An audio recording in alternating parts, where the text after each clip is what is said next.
Hello, and welcome to Trek Prime, episode 24. And this is a subject that Jeff and I have been talking about for so long in so many different ways. I don't even really have a formal name for what this episode is going to be, but it all originated when we got to talking a lot after our podcasts were over. We call it our after show. And we were talking about how in the early days of TOS, like the first maybe 7 or 8 episodes, there were all these kind of pre-Starfleet / Federation names they were given to the parent organization of the Enterprise crew.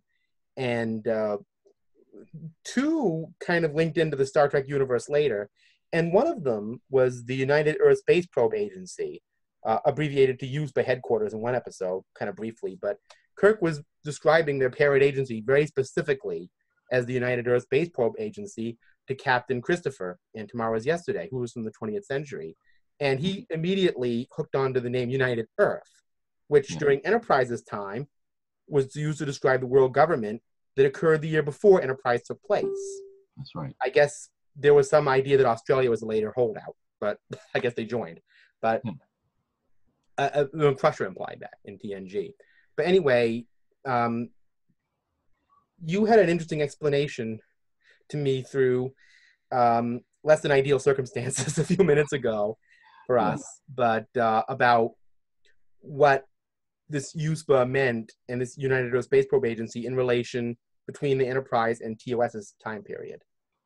Yeah, I mean, obviously it was a separate organization from Starfleet, and probably headed up by maybe the Federation itself. And they were incorporating Starfleet vessels. And I think with when we first on TOS, when we start with the first year, season 1 of TOS, and we hear USPA brought up. I think at that point in the timeline, USPA was winding down and becoming integrated with Starfleet, and but at that time, USPA was probably hiring some of Starfleet's older ships and crews to go out and do their charter, which was to explore new areas of the galaxy and locate planets with life on it and stuff like that. And while the Connie, which was a 20-year-old design, was out there doing these things, Starfleet was building newer ships. And I think, like I had mentioned, the pictures that we see, in some of the the books and stuff that were published in the 80s, they show mishmashes of like TOS and movie era kind of designs coming together. Yeah, they did that when they were building up Phase 2. I mean, they had that other design. Yeah. But they also had this, and I mean, Eagle Moss have made ships about this. Yeah. Where they have kind of this post-TOS Connie, pre-movie era Connie mashup. So you're they actually made a movie poster, using one of the models that they were working on for. Right. So you think that that some of the Connies were starting to kind of look a little bit like that during TOS, maybe? Yeah. So I mean, I think at that point these were the newer Connies that were coming out after the 12 ships that were originally built were already out exploring deep space. Okay, they were pulled off the main line and given duties that were less combative, I guess. So when the 5-year mission was over, then of course whatever those ships were left, they hauled them in and they refitted them.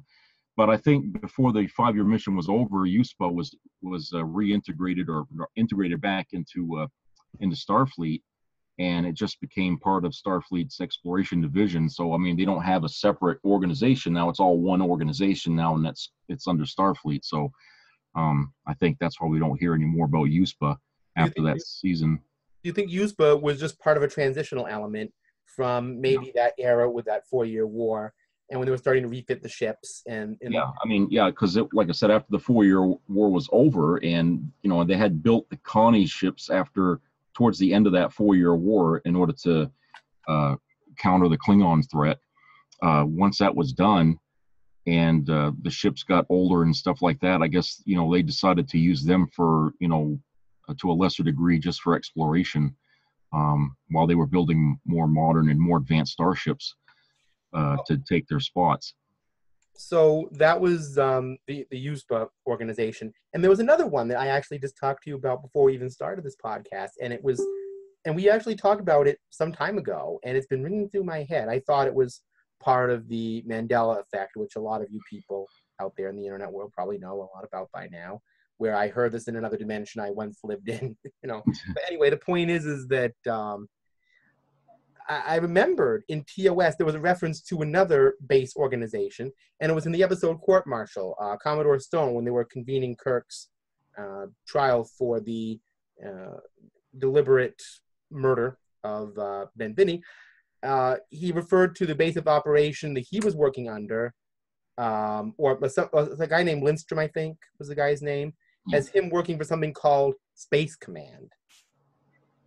What is that? What is this Space Command?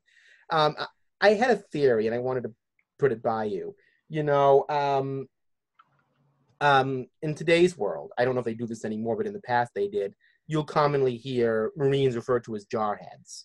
Do you think that Space Command might be a totally colloquial term for Starfleet or USPA that they just use? It could have been. I mean, there's a lot of, a lot of different, what do you call them, like nicknames or something like that for the military divisions that we have today, I just find it interesting. We were talking about this in canon, but, when I heard Space Command, I thought they didn't know they wanted to call the parent organization, did they? They were grasping around at names like USPA or Space Command or whatever. Yeah, it might have just been something that, some of these people use in short, or something. They know what they mean, but they just say it that way, it's just... Well, yeah, I mean, but, okay, I'm going to bring back our little quota. We haven't filled it in a little while in our videos. Maybe that might logically explain what that whole detector circuit thing was all about. I know that was Gene Roddenberry writing stuff, but I mean, I'm just thinking that maybe that was Lieutenant Torres, right? The one who got frozen by Q. Yeah. I mean, maybe Q was thinking, you don't know how to work your own ship, you little non-omnipotent ant. I'm going to freeze you. Yeah. Because I mean, maybe Torres was a young guy, and among Starfleet engineers, they call sensors detector circuits to be silly. I mean, that's the only thing in canon I can put that to. Like Space Command, maybe they say, oh, well, we got a detector circuit here. It's like a silly name. Yeah. Like, I mean, we call personal computers PCs. Yeah. Somebody from some other time may say, what's this PC stuff? Or we just say desktop. Right, so what's a desktop? We know what there's like two meanings to that word, and so it's like you got to know what they're talking about. Right. So maybe Space Command or detector circuit. Yeah, we're filling that. Yeah.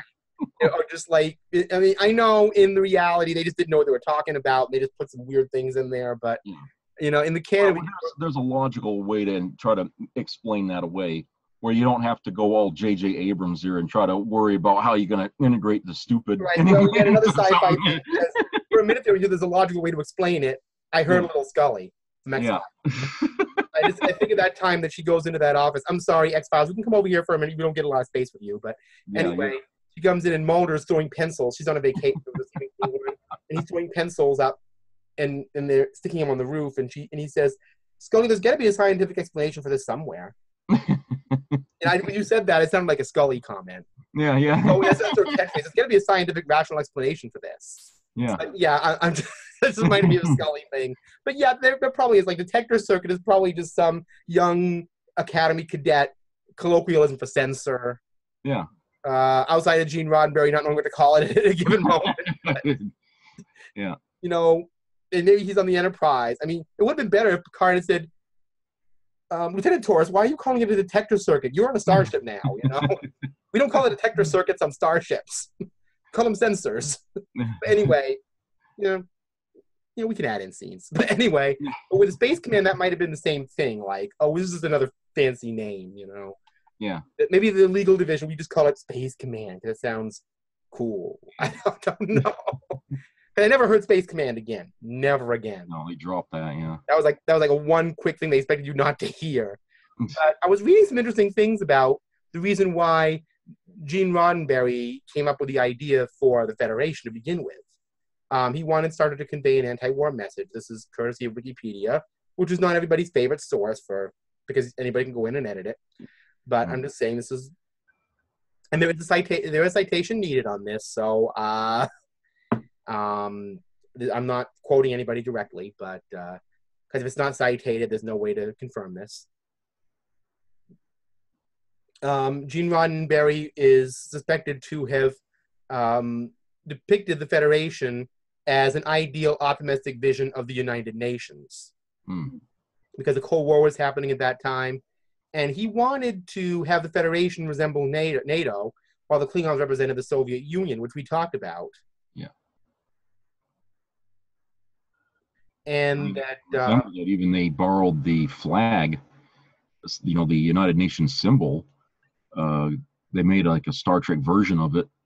Yeah, they basically had that in the motion picture. It was like a flat-out UN symbol. They just kind of... Yeah. I mean, they just ripped it right off. I mean, they just... Oh, and I forgot about the little glass. The little glass... Well, that little styrofoam cup, the silver cup. Yeah, that Gary mentioned was getting glass of water. It had a United Earth symbol on it. Yeah. It was like a Starfleet symbol with like a little half crest on it. Yeah. In some kind of weird way. Yeah. I remember seeing that on the... So there was always that kind of United Nation similarity to that. Yeah. Now, as far as other organizations within Starfleet, do you think the United Earth Space Probe Agency came before United Earth, or do you think it came as a consequence of United Earth? I think it came after the United Earth thing. I mean, because it shows that at that point humanity was like pretty much done, rebuilding all the wreckage that they had done in World War III, and now they're looking to the stars. And so I'm wondering, the Phoenix and that little Delta ship and the Constantinople or whatever from Terra Nova, those ships, were they all spaceships were built by the Zephram Cochrane Company or something? I mean, what was that? I don't know. I mean, Friendship One. If there was even a company, I mean, it might have been just companies using his design. Like how do you? I don't know, because I mean, I figure at that point, we talk about the New World economy. I'm kind of figuring that in those years, the economy as we know it was kind of breaking down.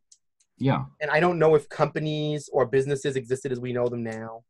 Well, they probably were around. I mean, we have like Daystrom has his Daystrom Technologies or something like that, which is sort of like an organization, but it's not an organization that's motivated for profit. It's just, does its job. Well, there might have been a Zephram Cochrane organization of some sort. There might have been. Under, because he was the guy who kind of put it all together. So I kind of figured it was around him.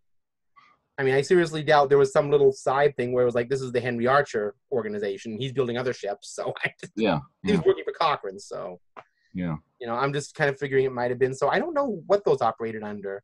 I mean, but who knows? You could find one of those flying around on some show that doesn't have a USPA symbol on it. To be honest, I would have a problem if these organizations were all under the authority of Starfleet. I mean, that would be sort of like we wouldn't want to see happen in the future, where the military runs pretty much the whole planet. It's like Starfleet isn't that though. Starfleet is just no. I'm not saying that it is, but I'm just saying, if by some reason or something like that, somebody says, well, there was all these organizations worked for Starfleet, so Starfleet was the be all and end all to the whole thing. I wouldn't want that to be the case. I mean, I would like to think that there's other organizations on Earth that's doing their own thing. Like, remember the people that were doing the thing about the subcontinent in in the 24th century? You mean the Atlantis Project? Yeah, I mean, I'm guessing that was its own. That was a civilian project.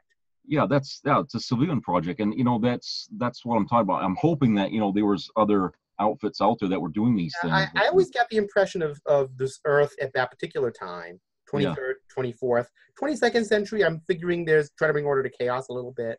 Yeah. Crusher said something about this, but I always wondered why.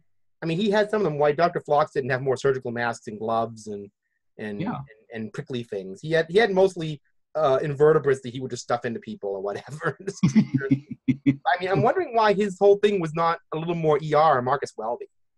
Yeah. Because it was, because she said they hadn't perfected quarantine fields. I mean, he did wear gloves sometimes. Yeah. I was surprised he didn't have more face masks and headgear and stuff. And more contemporary. Didn't they have an episode where he was wearing something like that? Maybe, because I always figured they were, because Yeah. Crusher always implied that the 22nd century medical systems were still very much of our time. Yeah. So I always, because remember they had little baseball caps on when they first went up to NX-01. It would look like something, well, not like you have, but it had NX-01 on. Yeah. You know, it didn't look like it was still. I mean, because you still got, like, in the military today, you got this troops, they wear, looks like ball caps, but they're just camouflage caps. Yeah, I mean, you never saw Yeah. Kirk and Picard and them wearing little ball caps. No, they got rid of that. It would have been cute if they had, like, you're on the Enterprise team, batter up. I mean, just. But anyway. they got rid of the whole idea, I guess, of wearing hats to go with the uniforms. By then it's like. Yeah, well, it could have been worse. It could have had Picard wearing a little beanie or something. Yeah, which is weird that like I said, Abrams brought that back in the movie there when they had the cadets all wearing those that look like regular Air Force hats. Oh yeah, with the little yeah. I was like, that looks so stupid. I mean, it doesn't even. AJ, get back there! We don't really want you around. Go away. We're trying. Yeah, I mean, I mean, who the hell watches Star Trek and figures that's what they wore? I remember we're getting a little off track, but I remember in TOS, the only time we really saw a cadet uniform in that was out of Kirk's imagination. Yeah. And Finnegan. And his cadet suit was like a silvery, rhinestone-y looking thing. Yeah, I mean, he never had. Yeah, I mean, it had like glitter or something into it or something. It just weird. Yeah, he didn't have a cap. No, he didn't. No. I'm still trying to figure out what he was talking about being a plebe. I'm not a plebe. What's a plebe? I don't know. Bizarre academy word. Must be, it's got to be. I never heard the word plebe mentioned again. Yeah, I mean, it seems like there was a lot of insults because remember Captain Dunsel.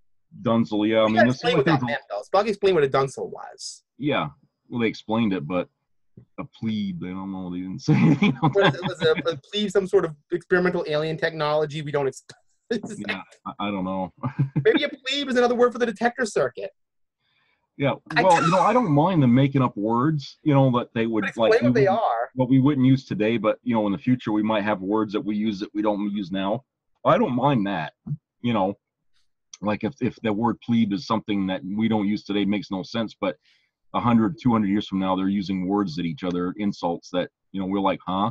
But they know what it is, It's just, I don't know. It's just weird that they never gave an explanation. Yeah. Because we found out because even Bones couldn't keep up with it because he didn't even know what the hell Captain Dunsel was when he heard it. Right. I mean, there's probably little in-jokes in the Academy that they have. Yeah. I mean, even Spock understood why those people kept calling Kirk, and Wade Eden kept calling Kirk Herbert. Yeah.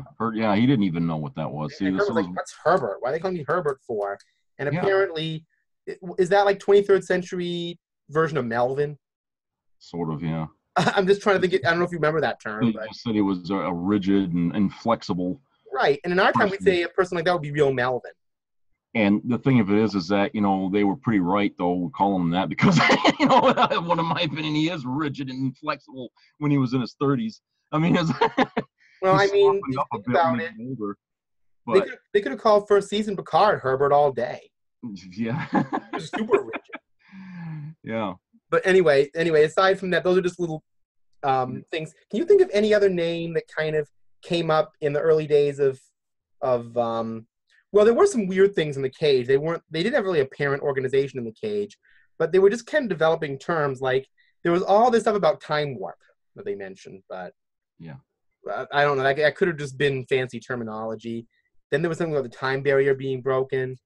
And yes, there was one thing mentioned in the Cage. That SS Columbia was from an organization. Wasn't it called the Earth Countenance Institution? I don't remember. Let me look that up.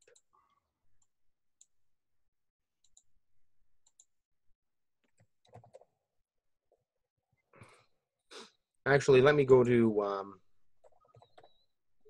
I'm sorry. I feel like we're doing a library thing here, but I know that's not the intention. But I want to look up what this is. You know what I'm talking about when they find the where they think they find the people. On the little encampment. Yep. The illusion that the Telosians created. Yeah. American Continent Institute. Okay. It's some kind of institution of higher learning on Earth in the 23rd century. Now, you'll note they use the term American. Will this be a good diving point into our second topic? Yeah. Might as well take that as the doorway. American Continent Institution. We have another topic we're going to bring you tonight. We're going to have a Trek Prime double feature. Yep. And we'll call it that. We may do this in the future again. I don't have theme music yet, but when we get this all set up the way I want it to, I can have my little orchestra hits. This is going to be a Trek double feature. Anyway, I just, cute. But anyway, I can add it at ad-lib, so it's okay. Yeah. But anyway, so for our first segment of Trek Prime double features, we are going to be having another conversation about, we don't really see a whole lot of Earth in Star Trek in general. We just see snippets of it. Yeah, so we don't know what's still survived after the World War III. Right, and we're just around kind of seeing mostly San Francisco because Starfleet's there. In one episode of Deep Space Nine, we see the Paris headquarters. Yeah. We've let's see, what else have we seen? We've seen New Orleans because Sisko's father had a restaurant there. Yeah. We saw in Enterprise a snippet of Florida. Well, we know there was a Pensacola, Florida there. Okay, so let's start with that. Assuming that we can still fit Enterprise into Prime, would you still put that in there, even though there's some messiness there? Yeah. We can still put that in Prime. Yeah. Is Pensacola, Florida a place in the 23rd century? Or is that landmass just gone? Well, when they showed I guess when they went and did like a aerial shot where Tucker and Malcolm were like, just standing over the big gash that was cutting into the thing there. It was pretty wide. It looked like because down in Florida they got interstates down there, and they're like there's two lanes going one way and two lanes going the other way. So it was about as wide as that big cut that went through there. So I figure that there's still enough of Pensacola left to rebuild. So it might not look the same after what happened to it, but it's still there, Okay. So Earth geography. And here's one thing we were talking about. In Star Trek 4, and unless you change plans, Jeff, that will be our podcast next week. That's what we're talking about. Yeah. A little preview there. We're kind of getting a lot of stuff said on tonight, aren't we? We're kind of setting a lot of things up. But no, the thing is with that is that when they went back in time after a very strange dream sequence, which we'll talk about in the Star Trek 4 podcast, they were looking at San Francisco in, I presume, 1986, because all the literature said they went back to 1986. Yeah, it's right around that time. So I don't know if that was just promo for when the movie came out, but that's when I assume it was. Yeah. But they were looking at San Francisco during the nighttime, and Bones said quite earnestly, it doesn't look all that different. So, we've seen San Francisco in the future, and there's a few different buildings. But why do I get this assumption that San Francisco was relatively untouched by the Third World War? Yeah, especially since there's a military installation exactly right there, what I mentioned. Because you got the aircraft here, the nuclear aircraft. That's a tempting target for a nuclear warhead to hit. And you think that'll be a first strike area? Exactly. So, like I said, it goes back to that other episode we did where I was talking about how there was probably a limited nuclear exchange and it ended quickly.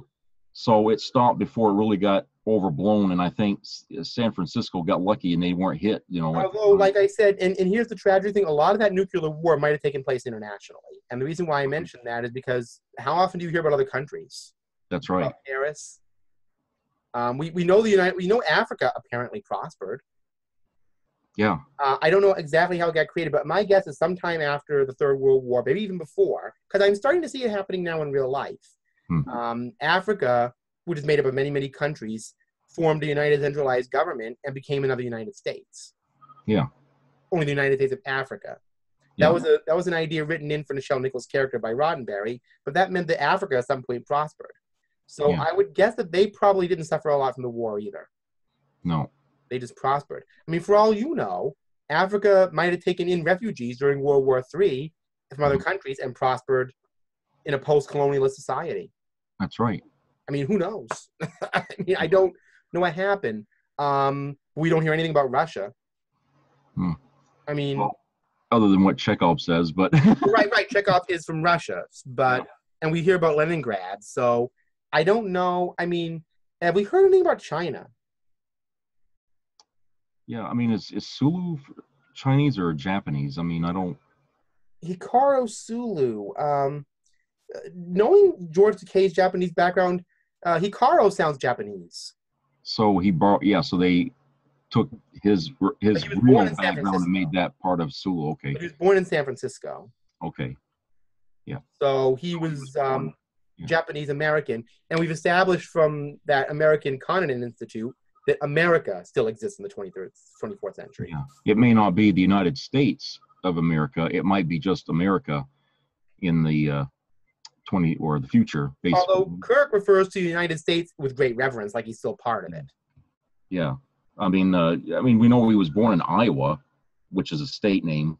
So I don't know. I mean, because they never refer to America as the United States of America. We get the assumption that United States is a past thing that got lost after the war. Because we just had an election, and this is actually a good thing to dive in, is we just had an election, which thank God for that. That's over and done with. Right, and for the state I lived in, it went remarkably well. But I will say one thing: the voter turnout was amazing. But the point is, not to get the subject, I'm wondering the way things are looking now, if the United States does not in fact exist in the Star Trek universe and is not in fact considerably stronger a country than it is now. Because let's face it, in today's society, the United States has a lot of divisions, and I do mean a lot. Yeah. And I'm wondering if the United States is more a true democratic part of the United Earth in that time. And is a much more unified place because, all the things we worry about now aren't there anymore in the culture. Yeah. The bigotry, the territorialism, the paranoia, they're not part of that culture. Yeah. So it could be there. It could just be a much stronger union. Yeah. I mean, hey, for all you know, and I'm just thinking about this, maybe United Earth encompasses a lot of United States. United States of America, United States of Africa, maybe even United States of Europe. Well, I mean, look at Russia now. I mean, they're broken up into, it used to be the Soviet Union, and now it's just Russia and all their other little countries. Maybe there's the United Slavic states, maybe there's the United Asiatic states, maybe China, Korea, Japan are all United States. Maybe they're all divided into more state-like situations. Maybe it's a more democratic planet, and rather than having separate countries warring, they're all divided into statehoods. So are you saying that there's no overseeing government like we have the federal government? Well, United Earth. Maybe it's just states. There's United Earth, and it I mean, I don't know how the political system exactly works. I mean, I read some of the literature you gave me on it, but I have the impression Earth at that time, since they define it as basically a paradise, is probably extremely democratic.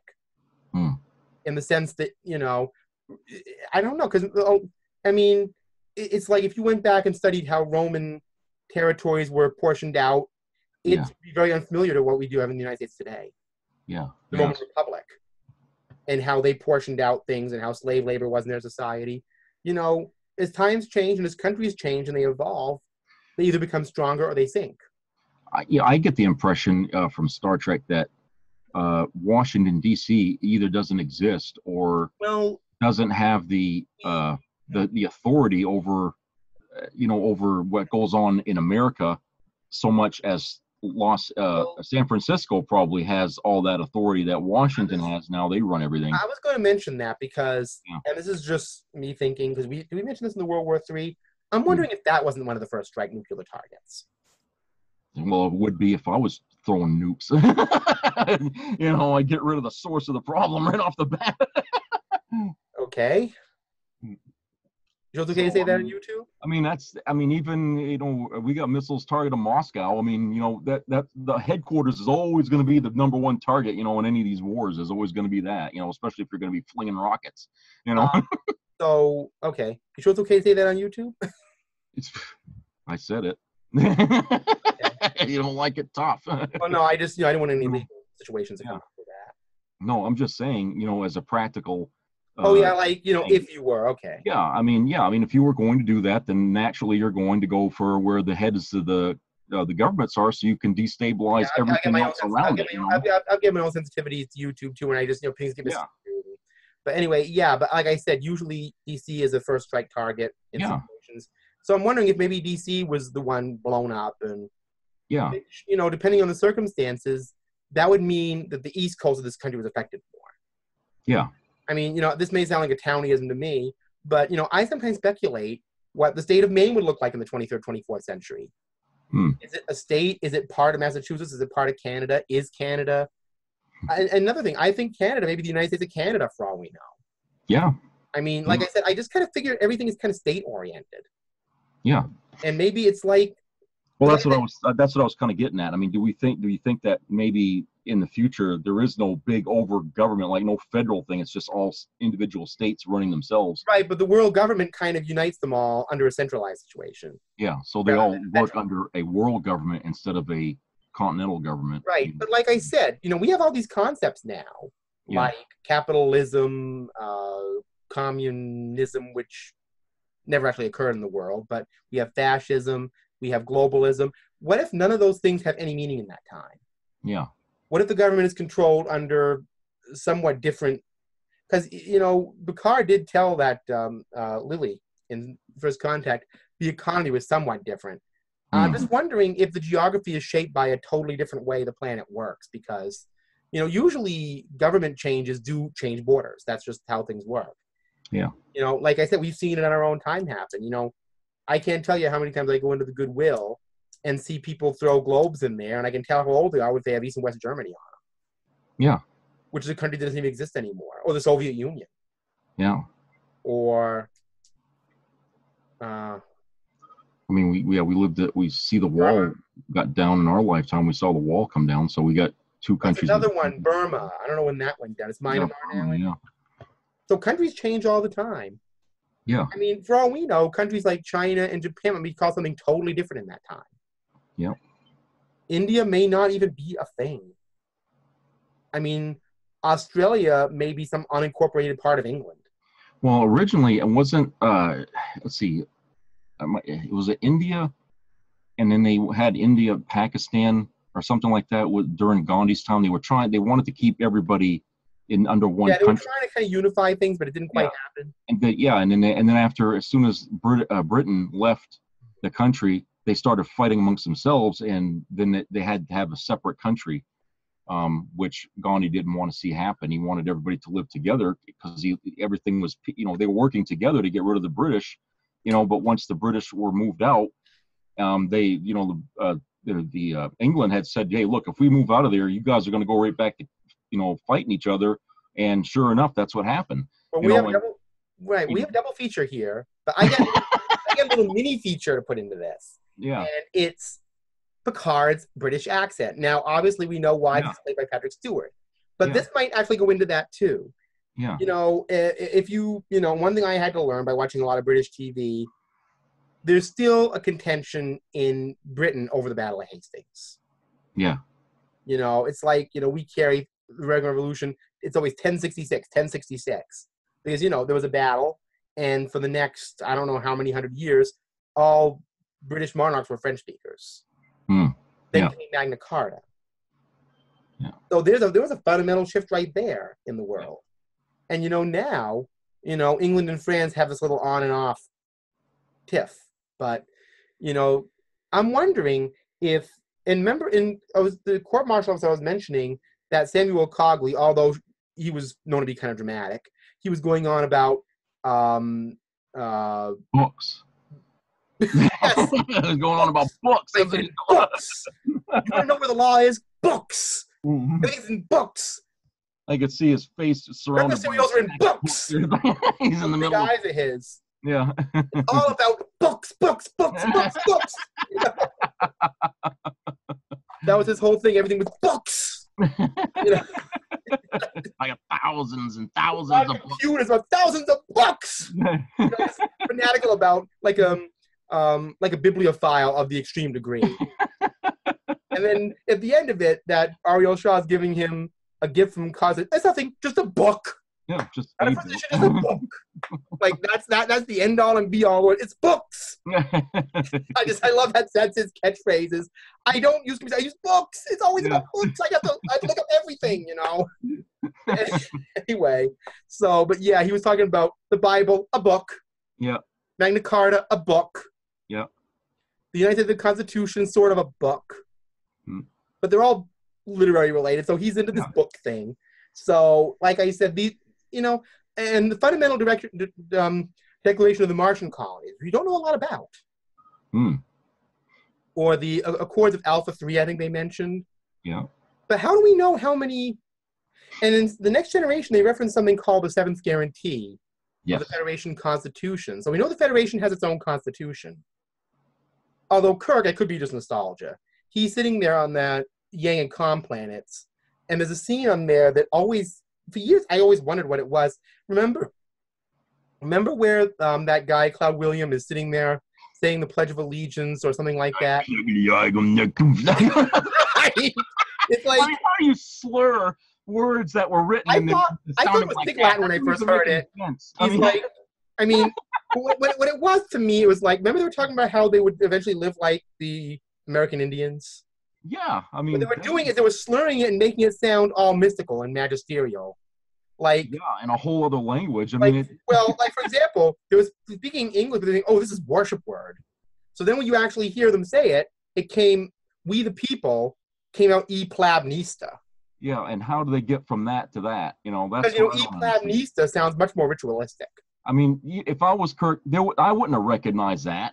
Yeah, Kirk's sitting there and they're saying, living perfecturnum and all these other bizarre. Yeah, I mean, what has he got, a universal translator in his head? I mean, how the hell did he get "we the people" out of what he uttered from that? That didn't even make any sense. I don't know. Well, like I said, e plabnista doesn't sound a bit like "we the people." No, I know. But like I said, he sees the American flag. Yeah. And he figures that, and the way he's sitting and saying the Pledge of Allegiance, he's figuring, okay, this is a really badly screwed up recitation of that. Yeah. It's like, I can't understand the words. They're being said so poorly and without meaning because he's sitting there like he's performing a ritual. Yeah. And then he's translating it into usable phrases. Yeah. But we can't assume that they're still in the 23rd century, that they still have a United States, right? So from Kirk's perspective, that's just historical dogma that, you know, that was written. Know what that book that Samuel Cogley was that he gave him. That might have been some old United States history book. It might have been. Like, oh, you're from Iowa, so I'll give you a book that tells you your history. Yeah. I mean, for, you know, to him it's not in computers, it's in books. Yeah. You know? I mean, it might be in the computer, but remember, Spock said things of the past are fragmentary. Yeah. So maybe Cogley just going around collecting old books or something, and he just gave him some old thing. And I mean, Kirk is very studious, so I figure maybe, and because he's from Iowa, that may be part of just, you know, the history of America. Yeah. Well, you know, Kirk. But so we got the impression that Kirk was a book nut there when he was in Starfleet because a stack of books with legs. Yeah, a book with legs. So, you know, he shouldn't have picked on Cogley too much about what his fetish for books, because Kirk was sort of like a carrying book nerd there when he was. Well, like I said, JJ, come over here just a minute. He wasn't that in that. Yeah. But, you go back over there, JJ. Good JJ movie. But good Kelvin Universe, stay right where you belong. But I'm treating on stuff like pets. Yeah. So anyway, but the thing is that in the Prime universe, Kirk was described as bookish and grim. Yeah. I mean, maybe I'm thinking, maybe that's what plebe means. Actually, I have an idea. You think you're going to find that online here, or? I just thought. I mean, how do you spell it? I mean, well, actually, I'm just thinking of what plebe might actually mean. I thought it was just a made-up word. I don't know if it really exists or not, but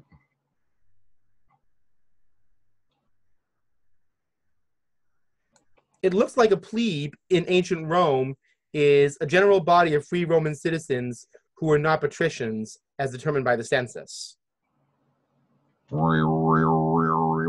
It sounds like a political definition of a 10-pound word. Well, actually, it comes from the word plebeian. So I'm wondering if Finnegan wasn't using some ancient Roman terminology. Yeah, and like, how do we grab something from way, way back and then try to incorporate into the future here? I mean, that's just I don't know, but that's what plebe means. It's a distinctly Roman reference. I always just figured it was a made-up word that they use in the future that we don't have yet because it's not in our dialogue. Well, I don't know. I just looked it up, and I figured it had related to plebeian. And in fact, plebeian is a word I know, but like I said, it's a specific Roman functionary. But it doesn't sound insulting. I mean, the way what you just read, it doesn't even sound insulting. It just sounds confusing. Maybe in the 23rd century, maybe plebe is somehow been twisted into a word kind of like geek or nerd. Yeah, they twisted it. Because Finnegan was obviously kind of I'm trying to think of the word kind of he's a bully. Bully, I don't know.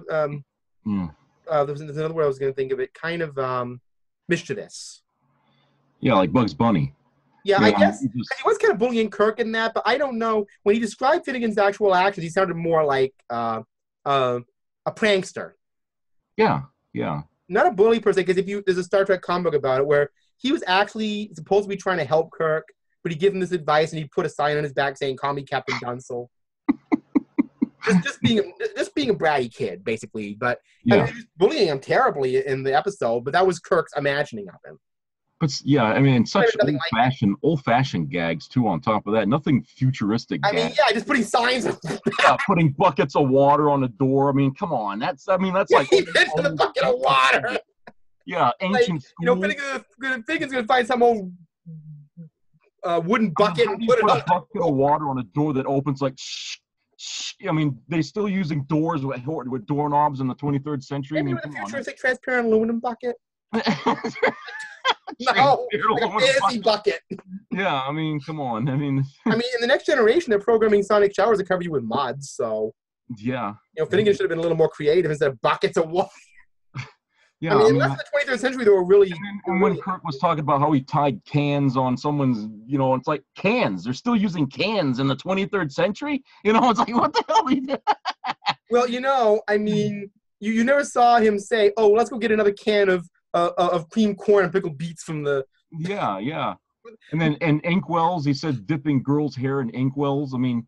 Inkwell. That was. Yeah, I mean, inkwells. They're using that. It's like, come on. I mean, what is this? The minute you go into Starfleet, everything goes like 200,000-300,000 years in the future. When you're out of it, it's like you're still living in the past. Right. I mean, I'm just thinking of Kirk or Captain Pike writing out the captain's log with a quill pen, like.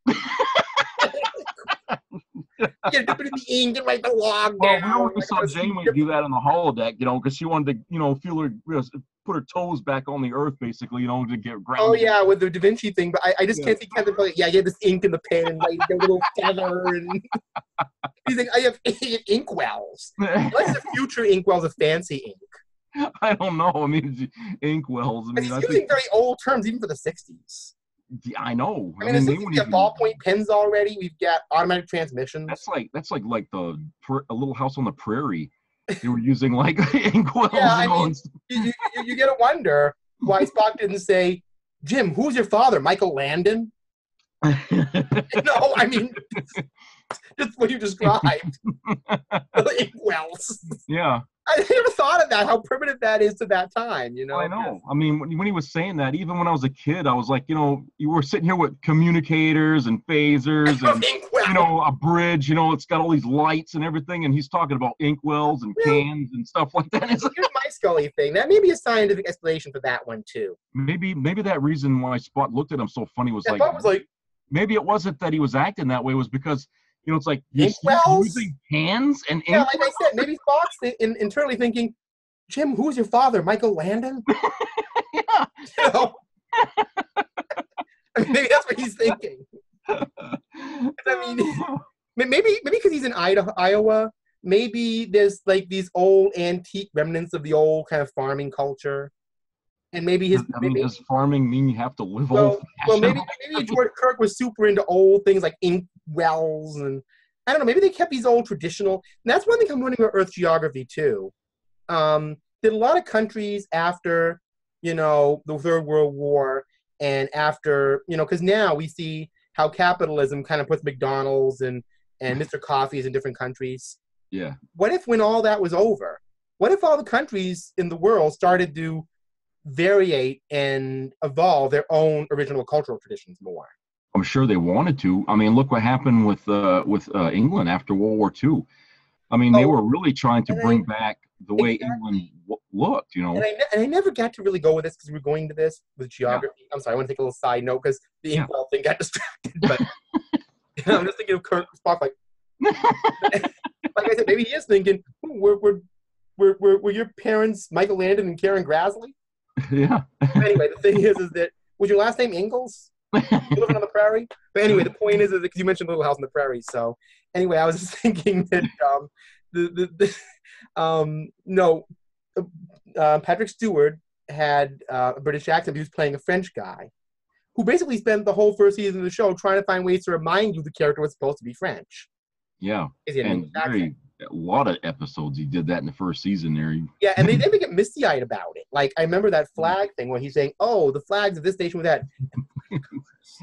He's sitting there like, crying. They were properly blue. Right. Like, my God. Like, I mean, this member are supposed to be French here, you know. And he's like, he's having this misty-eyed moment, and Data's like, well, and this color is this. Thank you, Data. Yeah. Oh, I gotta remind you I'm French, excuse me. But, yeah. And then he got all defensive about Counting Coup, where Data called it obscure. And he says, Mr. Data, for years on Earth, the French language represented civilization. And Data says, well, you have to admit, and Riker said, I suggest you drop it. Like, his key characteristic in the whole first season is to remind you that he's French. Yeah. When he has an English accent. And I'm wondering why that was. And I'm thinking, as when he meets his family, his brother, they all have English accents. That's true. Not French accents at all. His nephew, Robert, has a downright Cockney accent. What if, here's a theory, what if after the war and all that mess happened, there were probably French people that were living in England. I'm sure there probably is even today. There's probably, people, different nationalities that live in there. And they pick up that British accent, after being there for so long. I mean, when I lived in Texas for just a couple of years, I come and move up here, and everybody says, "Oh, you sound like a redneck or something like that," because I had the Southern accent, but I wasn't. I was born here in Maine, and here we go from Tech. So they didn't believe me that I was a native here. But it's because, you live in an area long enough, and all of a sudden you start sounding like them, and you're not even aware that you're talking like them. It's like when an American person moves over to Europe, to France or to England, they start picking up this kind of lukewarm version of the local accent. Exactly. It's not precisely their accent, but it's kind of like this mismatch. Yeah. I mean, that's why they have that's why they actually have a movie based on this. There's actually a variation that's called Spanglish. Yeah. This kind of mismatch of, so you got to wonder if there's some sort of Frenchish language thing that's going on where he can speak French perfectly. I mean, when Picard spoke French perfectly, right accent and everything, but his accent is English. Yeah, it may be over time somehow that got into. I was going to mention that. Yeah, I'm wondering if, because they mentioned, and we mentioned this before about Earth history, there was something called European hegemony. Yes, that's right. And I'm right. wondering if different European cultures just blended into a different way. It could have happened that way, yeah. Except Scotland. I mean, Scotty sounds extremely Scottish. Except that when he went to a convention, he was confronted by someone from Scotland who said he had the worst Scottish accent he ever heard. I imagine if you're from Scotland, I mean, it's like my mother sometimes. She'll watch a Stephen King film, and because she's from a New Yorker, but she'll say, "Boy, his main accents are all muddled." and he lives here, but it's like, I think the thing is, if you hire non-main actors to do main accents, they're naturally going to, because you're around a lot of them. They go overboard with it. Like when, who was it there? I was watching, was a movie and it had that actress that played the crazy woman in Misery. What's her name? Bates, Kathy Bates, was it? Kathy Bates, yeah. And she was supposed to sound like a New Englander, and she made it too strong. I mean, it's easy to do a Mainer and basically do a Tim Sample imitation. Well, it sounded like she was imitating New York accents, not Maine accents. You know what I'm saying? you know, Yeah, they like I said, you know, yeah. accents are a really weird thing, but you know, it's just Patrick Stewart has such a very prominent and has British isms to his voice, like pronouncing it sexual, which is very, very stereotypically British. Yeah. But yet he speaks French like a native. Yeah. He's not speaking French with an English accent. He's speaking French with a French accent. The pronunciation of the words is key in French, you know, in any language, because you might be saying something else if you don't pronounce it right. Except whatever that was he was doing with a harada. That, like, the guttural, you know, they're like, it's like, what the hell is that, you know? And I remember that dialogue. It sounds like some sort of pig Latin Klingon, because I remember that he said, oh my God, this language is so complicated. And you expect some really difficult speech to come out. And what comes out is like, I mean, it's almost as funny as hearing Klingon before they actually nail that down into a language. Yes, you know, I mean, it's funny when you read the subtitles to the motion picture. You think it's a distinct language, but if you take that out of your mind, you just hear "dak dak dak dak," like Klingon duck calls. Yeah, and it's like there's no dialogue. The language is all written up, but they're not saying nothing. Yeah. You know, in Star Trek 3, though, and I was going to mention this as an aside thing, I was reading a thing about Christopher Lloyd, if he hated being in Star Trek 3, and he said he didn't. He loved working with Nimoy, but as everybody does, he hated getting the Klingon makeup for 4 hours every morning. Yeah. And not only that, Mike Ockrant made him learn the entire Klingon language in 3 months. He only needed to learn just the lines that he had to do that were in another language. Learn the whole thing because they didn't know what the dialogue was. Did he ask for that, or was it the... It was the requirement of the role that he had to get into this part, and he's like, okay, I've learned a little Spanish here for roles, a little French there, but he said, now I'm learning a language that you just made up. So, because they didn't want him to do that. Yeah, I'll learn it, but you're gonna have to pay me to do it. Well, they paid him, but I'm just saying. Yeah, I mean, come on. I mean, obviously they paid him. It's like, well, if we're gonna pay you, we got to have you really. Did they make Michael Dorn learn the whole Klingon dictionary? I mean, when he took. Well, I don't know how that worked out, but that was the first time they did, and I think they're like, he's gonna be a Klingon. We can't have him just there barking around and putting subtitles below it. Because you know the thing is, you know how fans get. Whatever line that he had in the script, he could have just learned that line how to say it in Klingon. He didn't have to learn the whole alphabet to, you know, when. Well, I don't think he learned the whole alphabet, but I believe that basically what it was, like, you got to learn all your lines in Klingon before you learn it in English. Well, yeah, I can see that. I mean, I don't think they sat him down and said, "Here's the Klingon A, B, C, and D." Yeah, they just had him learn every line. You know, there's going to be a fan out there that's going to whip out that book and look at, you know, make sure that he says every single line in the, you know, the proper way. I remember when I had the Klingon, I think it was either Conversational Klingon or Power Klingon. It was one of the books. It said in the early pressings of it, I don't know if you have an early pressing, it said, "This does not contain any dialogue from the motion picture." In other words, that was just Klingon gibberish. Yeah, it was just made up. Yeah. In the original show, we hear them as English speakers. Yeah, I mean, the only book I got is the original Klingon dictionary that came out. Right, because they had that and they had Power Klingon later, which was I didn't get that one. I just got the dictionary, but I had the audio tape that Michael Dorn narrated. Michael Dorn did it on an audio tape? Well, he was narrating the little cultural aspects. Oh, okay. And then they'd have some other guy. The only word I remember, because they kept repeating it over and over again, was a Klingon curse word. You know, what the curse words? We always learn those things in other languages. Yeah, isn't that weird? We always learn the curse words. I don't even know what the translation is, but I remember the word is kudvach. Yeah. There is no translation. It's a really nasty curse word in Klingon. But you know, it reminds me, what was it? Garrick had said something, and the Dura sister says, "Watch your tongue." What was he said something? He said something in Klingon, and it was apparently profane, and they said, "Watch your tongue," you know. Yeah, and he did it on purpose because you could see him, you know, like smiling because he did it, you know. I can just imagine if Vulcans have curse words, how long-winded they would be. Because, you know, the whole Vulcan thing is... would they even bother? I mean, because if they don't have any emotion, why would they even say something that would sound... Well, Vulcans strike me as a race that would insult you, would do it very nice-seeming. Like, they would have this kind of nasty, snide way, but they would make it sound like a ritual. Yeah. Like, I mean... We saw some Vulcan being told untranslated. Like we saw some. Remember that episode where in the animated episode where Spock goes back and meets his younger self, and when he was a kid, and we see Spock dealing with the kids, and they were picking on him, and they said, "Oh, we have new insults for you today. So it was sort of like, Is that the new insult? I remember.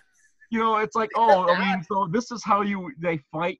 They announce what their intentions are going to be before they do it. I remember them saying that, though. That's weird. Is that we have new insults? Yeah. So I mean, they were fighting. Remember, and they. Well, I remember they were calling him an earther. No emotion in their words. I remember they were calling. I remember that being weird, though, because Sarah is looking out at this whole thing and saying, "I'm sorry for the display of emotion on the part of your son." Well, okay. What are those other Vulcan kids who were calling him barbarian, emotional earther? Yeah. You're not a true Vulcan. That sounded pretty emotional to me. They weren't sitting there saying that it isn't logical that you're half human. They were being emotional. Yeah. And he's noticing the emotion in his son. Like, if you ask me, they're being pretty bratty. Yeah. And emotional. It's like, what was that word he used? You're a something Spock. You can never be a true Vulcan. some bizarre word, begin with a T, but it's like all these, they're acting like Earth kids. Yeah. They're not acting like you think Vulcans would find some logical insult. Yeah. I mean, I don't know how he would do that, but, something logical. But no, they're acting like little human kids. Unless that indicates that Vulcans learn logic as they get older. Yeah, I think it's like the Klingons have different stages. But still, I think Vulcans have that too. I mean, I seriously doubt that Klingons have babies first bat left. No, but I meant, they may. It's like, they have the different things in life where they go through these rituals before they become full Klingon or full Vulcan or something like that. They have to. Well, Worf implied that there's these little kind of baby talk things that train Klingons for battle when they're babies. I don't.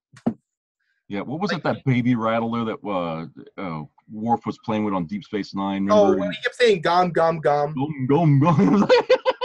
that might have been some little that might have been some little junior warrior cry. Yeah.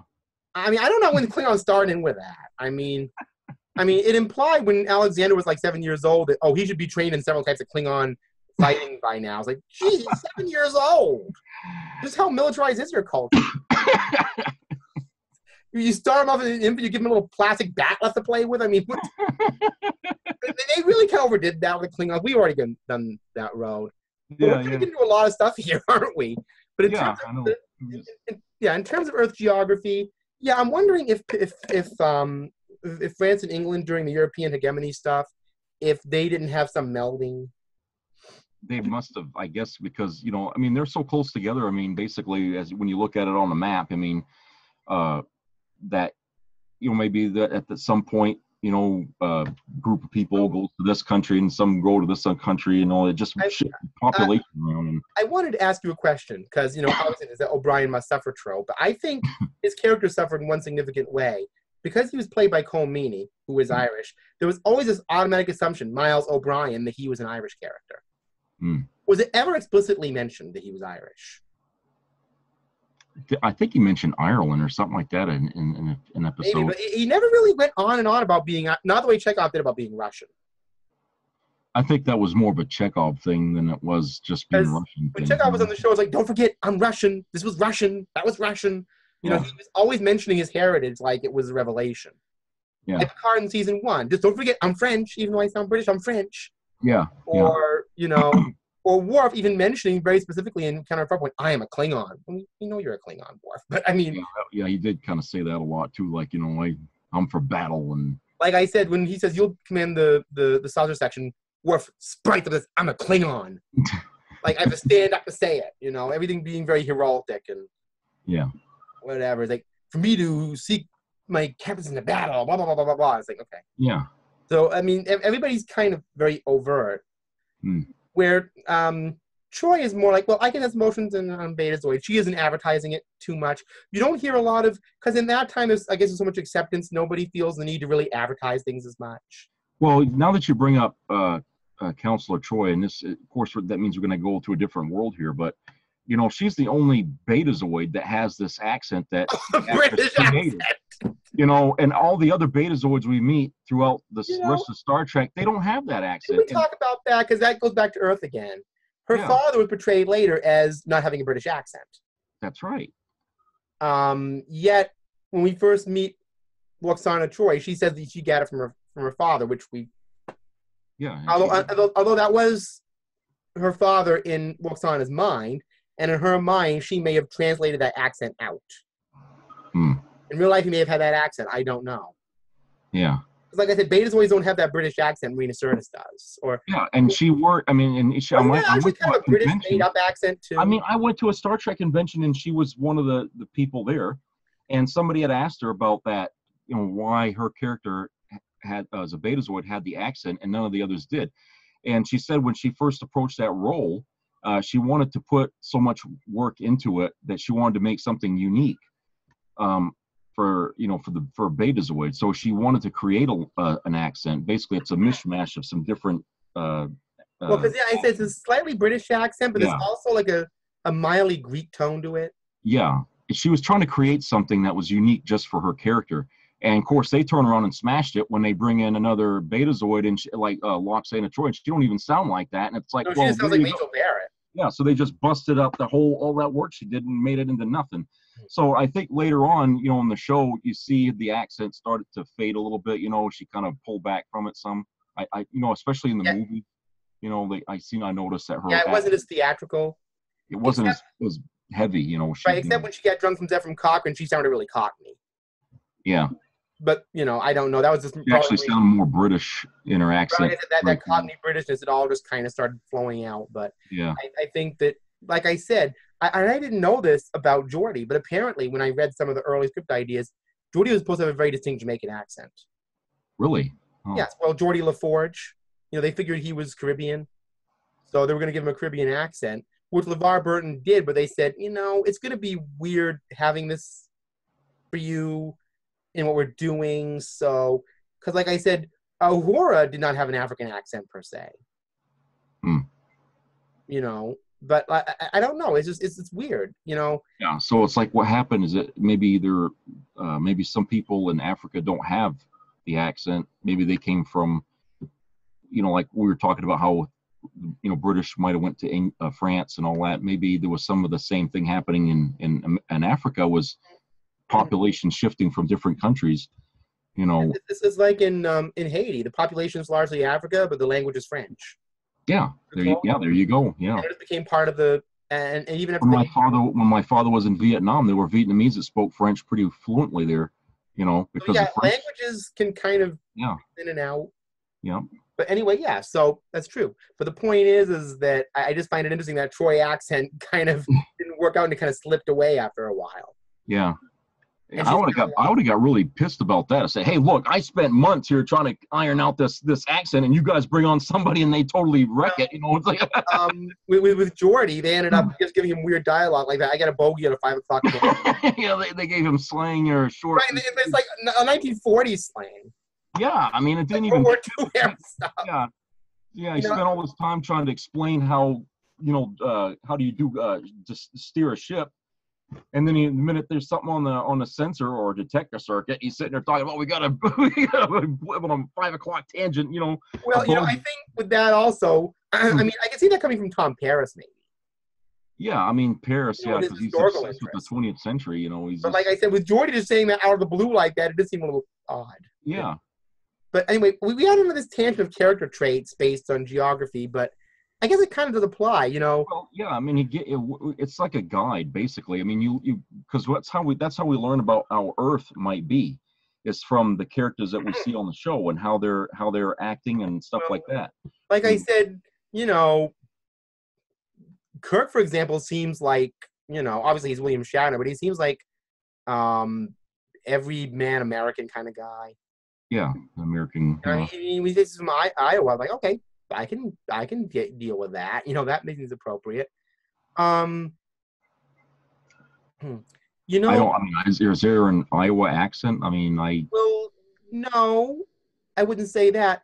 Now, Sulu is interesting. His accent George Takei's accent isn't exactly Japanese. It's true. He doesn't really have that. He does have an accent, but it's more like a university accent. You know what I mean? Yeah, his like a Harvard or a Yale. Yeah, he has a very you know, intellectual sort of accent. Well, you know, his accent, you know, it almost sounds like he went to a university and he studied his words very carefully. You know, yeah, it sounds, you know, just a little bit above everything. You know, there's nothing Asian. And when Sulu comes on, that's in his voice, that super calculated measure. And another thing too is you never see him really talk about or even mention anything about his heritage or anything like that as Sulu.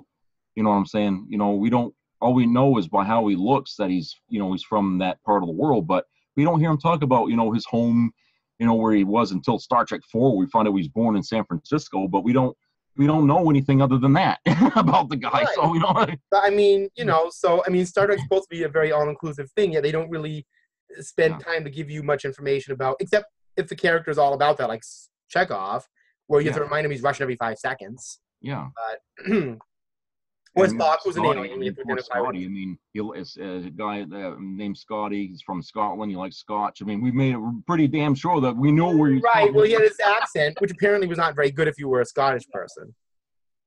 Yeah. But like I said, I'm just saying that to most people he's identifiably Scottish. Yeah. And they just gave him all these Scottish traits, and Montgomery Scott. So they just kind of. Anyway. I just found it kind of interesting that they made those two characters very specific. Uhura was supposed to be from, I believe, wasn't she from the Bantu tribe in South Africa in the Star Trek Bible? I don't know. I watched that. Of course, that was on William Shatner's Star Trek Memories, so he was hogging up most of the space for himself. But I mean, you know how he could get. But Nichelle did say that when she got the Bible for her character, her name was Nyota Uhura. Mm-hmm. Which translates roughly to free star. Yeah. Nyota means star in Swahili. And her tribe was Bantu, which is South African. Mm-hmm. In South Africa, the Bantu tribesmen and tribespeople have accents. Mm-hmm. And she was, in terms of her accent, culturally neutral. Yeah, that's true. From anywhere.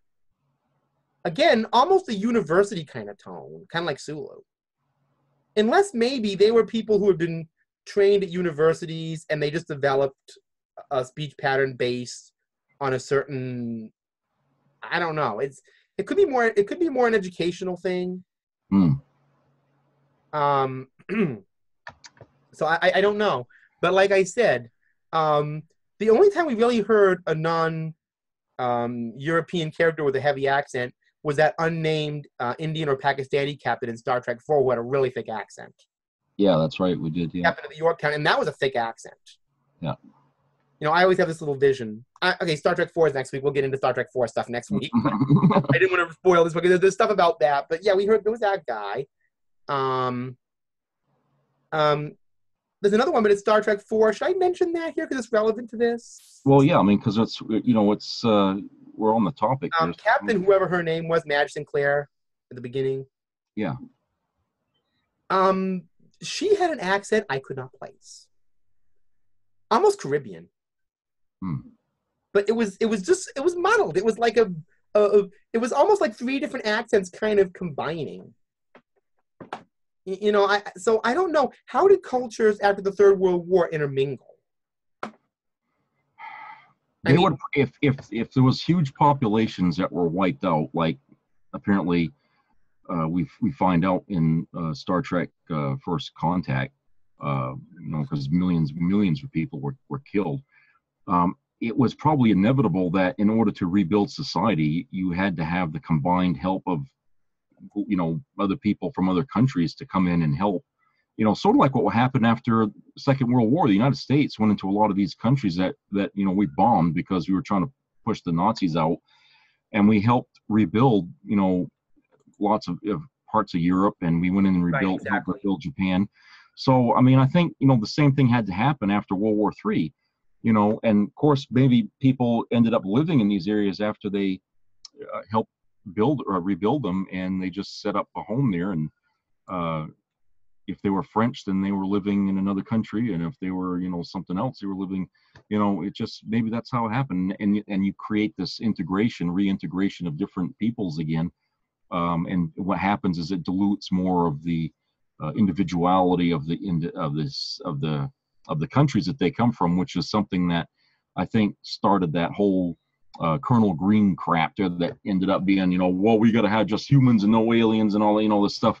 I think, it would probably began there where you had Right. all the different, Like the last vestiges of human nationalism. yeah, sort of like that. And then, of course, when that started, then we were exploring space, and all of a sudden we started bringing aliens. So that just made it even worse that they had to have this Right, because in group. the 22nd century, we're just getting used to humans coming together. That's right. And then when aliens come in, it's like, yeah, we still get a little of that left in us. Yeah. Now, by the 23rd century, that wasn't there as much. Although with the Dominion, you saw it a little bit, like with the changelings.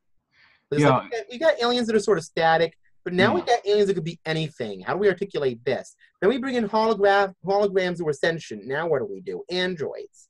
So there's always challenges, but they're not really applicable as far as human are concerned. So,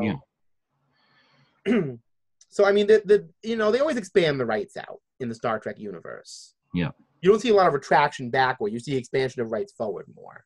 Yeah, I mean, it's once people test the waters and they find out it isn't as bad as they thought it would be, then it's easier to accept. It's just the idea of doing something that frightens the hell out of people, Well, right, there was some issues with the Klingons, though. But the Klingons have this on and off thing. They'd try to sign a peace treaty, then they'd have a war, and they'd sign another. Yeah, I mean, we was constantly at odds with them all the time, and that it's obviously going to add a lot of salt to the wound when you start talking about peace treaties and stuff with people you've been fighting with all your career, Right, so there was that issue, but like I said, another thing I wanted to mention about Earth geography, I'm wondering if there weren't in fact alien settlements on Earth too. Hey, there could have been. I mean, they had an alien president, remember, in Deep Space Nine? Yes. What was the name of that species? It wasn't named. Ito or something like that, or no, that was an admiral. I'm trying to think now. We had several actually. It was one in Star Trek. You're talking about Jarish Inyo? Yeah, Jarish Inyo, and then in Star Trek 6 we had. That guy. For years I thought that guy was some kind of Klingon, but he wasn't. No, they had somebody that looked like him on the bridge of the Saratoga in Star Trek. Yeah, I thought it was the same guy. He had the kind of Klingon-y head ridges and the white. The white hair and yeah. What species that is? I don't know. They look kind of Klingon-ish, but they never really say much about that. They're the same species. They have the same situation. Yeah. But maybe they're like the Bensite. Remember where they have Bensite who all look alike based on something called geostructure? Yeah. Oh, yeah. They all look the same because, they're all, Which I didn't entirely get. They say, oh, well, we're from the same geostructure, so naturally look alike. And Wesley's like, what? What, your planet just produce clones? Or something? He's like, oh, that Mordog guy. And he's like, oh, no, I'm Mendon. He's like, yeah. But you look like, oh, we were from the same geostructure, so we look alike. You're like, even Wesley's like, what the, Because I mean, could you imagine if there was some kind of geostructure on Earth where there were all these little Wesleys? Oh, you're trying to kill us now with this? like, oh, I'm not Wesley, I'm Weasley. I just look like Wesley. I'm Worsley, but I just look like Wesley. I'm even more annoying than Wesley. I'm just yes, Worsley's even worse than Wesley. Yeah. What are all these little Wesley clones that weren't really Wesley? Oh man. I'm just thinking of what if. I mean, I'm glad they didn't do that. I'm glad they didn't make all these little clone human societies. It would have just been. Well, they did in an episode. But that was a whole other story. Yeah, it was when they run into this planet there. They didn't really think there was anybody left, and they were cloning themselves. Remember, second season, with Dr. Pulaski was saying, "Oh, you guys are cloning yourself out of existence because because they were kind of like creating these. We didn't really see much of it per se, but she said that the clones were getting inviolable. Yeah, they're copies of copies, basically. Yeah, so it was basically she called it replicative fading. Yeah, which meant that they had genetic problems. Yeah. So anyway, the point is, I mean, it looked like most of them didn't even talk. Yeah. So I'm wondering if some of them were kind of learning disabled or something. I don't know. It seemed like a messed up situation because a lot of them just sat there and looked kind of blank. Like they were just physical forms with no real depth to them. Yeah. That's what she meant. I don't know. But that was a human colony. I don't. And it seemed like a lot of human colonies either succeeded or kind of fell apart. Seems like they morally fell apart than succeeded in a lot of cases. That Terra Nova colony totally fell apart. That we have that one story that we never really get to know much about what happened in Kirks Pass. Where they had that planet where, it was something happened. And remember, Kodos or. Oh yeah, the Kodos thing. Well, that was a colony where there was a shortage and one guy decided to play God, basically? Yeah, split the colony in half. The half would die, the other half would live, and I mean, that was a big thing that happened, and they don't really explore, I'm what. wondering if about the human colonies. I just wanted to explore that. If when they formed some of the colonies on other planets, if some of the old crap from Earth didn't kind of start to happen there again. Well, this is the funny thing though.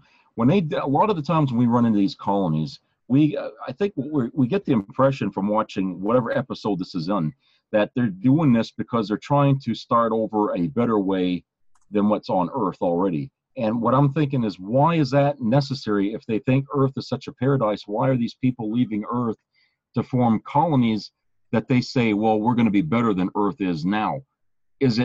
Are they trying to say that it's better, or they want to do their own thing, like they want to be their own kind of society that they can't have on Earth? And that raises the question, well, what kind of laws are on Earth that they're not allowed to be able to do these things that they have to go off-world to do? And it doesn't seem like what they're doing off-world is such a big, radical thing. They want to farm, or they want to do something, create food or something like that. But for some reason, they feel they have to leave Earth to go somewhere to do it, so they feel better about them. I was going to mention, and I know in TOS they did this. Remember that colony where they had those spores and everything? Oh yeah, the flowers. You know what I found weird about that one? It's a colony from the 23rd century, yet all the buildings look like they're out of the 19th century West. Now, I always gathered that the reason why that was because they were using Western sets.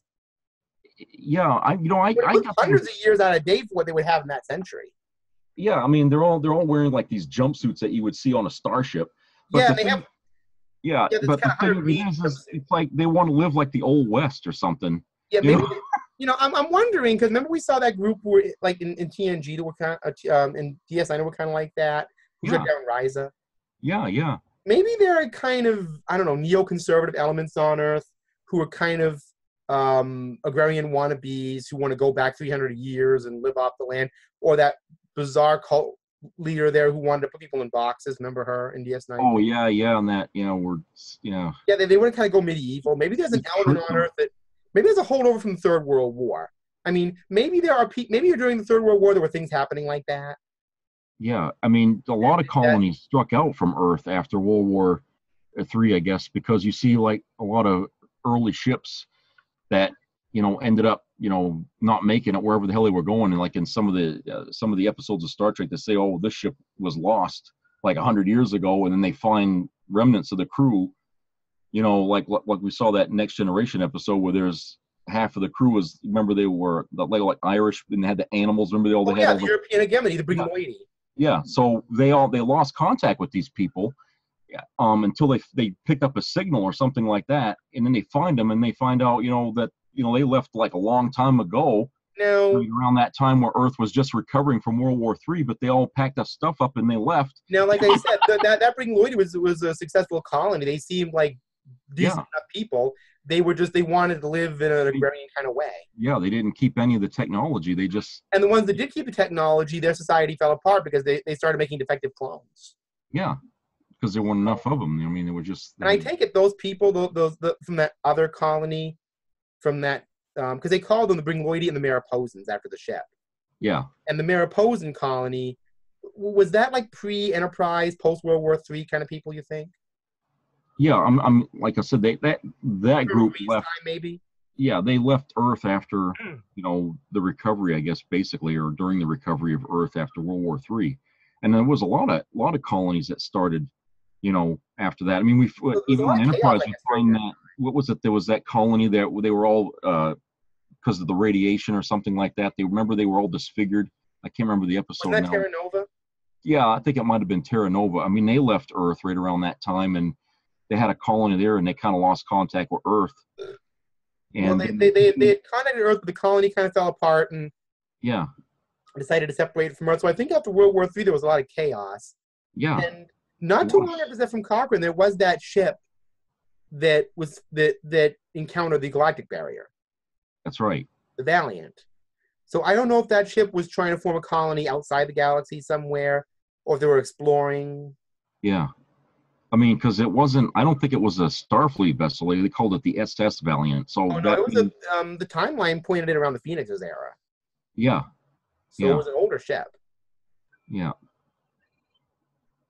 I think. I don't know. It seemed like an older ship. I didn't think they described it. Yeah, from the pictures that they have now of the ship, It's much more Phoenix-like. Yeah. So yeah, I mean there was a lot of people leaving Earth around that period and starting up their own colonies, and a lot of them didn't make it. And I'm wondering if that didn't shape Earth geography too, because you have all these people leaving and all these planetary colonists. And well, maybe some of the areas of Earth that couldn't recover forced these people to leave because they didn't want to live anywhere else, and maybe they just decided we're just going to leave Earth and start our own country that we had. It would be sad to think in the 24th and 23rd century some parts of Earth aren't inhabitable. But with bombs like that going off, I mean, there's probably a lot of areas that they probably. I mean, look where we've been detonating test bombs in, Nevada. Right, they have one thing in the 24th. Go in there. They have one thing in the 23rd and 24th century we don't have: radiation protocols. Yeah. So I mean, they figured out a way to cure the radiation sickness eventually, because one member of the episode on TOS where the crew was aging, and McCoy remembered about an old vaccine they had that they dropped because they found something better, and then they had to use it, remember, for radiation sickness, and Spock and the lady there, they come up with well, isn't it kind of creepy to think though that in fact the Earth of that time may be actually very highly radioactive, but everybody knows was vaccinated against it? I guess that's what they'd had to do to survive. I mean, I wouldn't want to think of that way, that the Earth of that time is actually radioactive, but people are just vaccinated to it. It would be hard to clean up, a radioactive Earth. I mean, you'd have to have a miracle of a sort because that stuff stays around for thousands of years. Well, by our standards, though. Yeah. I'm just saying. But to create a vaccine to fight that kind of radiation level, I mean, that's like I said, that's by our standards. You know, if you go back to the early 20th century, late 19th century, you get the same reaction over a polio vaccine. Yeah. I mean, who knows? I mean, things happen by necessity. Yeah. So, like we said in the World War III one, because you mentioned, I think it was in one of the JJ movies, that some of the buildings might have actually been air reclamators. Yeah, from the background. I mean, I know I'm drawing off of Abrams's mess there that he made, but I mean, it would stand to reason if you got Vulcans on Earth, they probably knew ways to clean up the radiation, because their own planet had gone through the same thing, and they probably figured out how to clean up the radiation on their world. So they probably helped the humans build these things that the humans never dreamt of before, and they put these great big structures on Earth to try to counteract the radioactive elements in the atmosphere, so that way that would be more habitable again. Well, I don't know. I mean, when you hear people in Star Trek mention radiation, they only mention it as dangerous if it's not dealt with.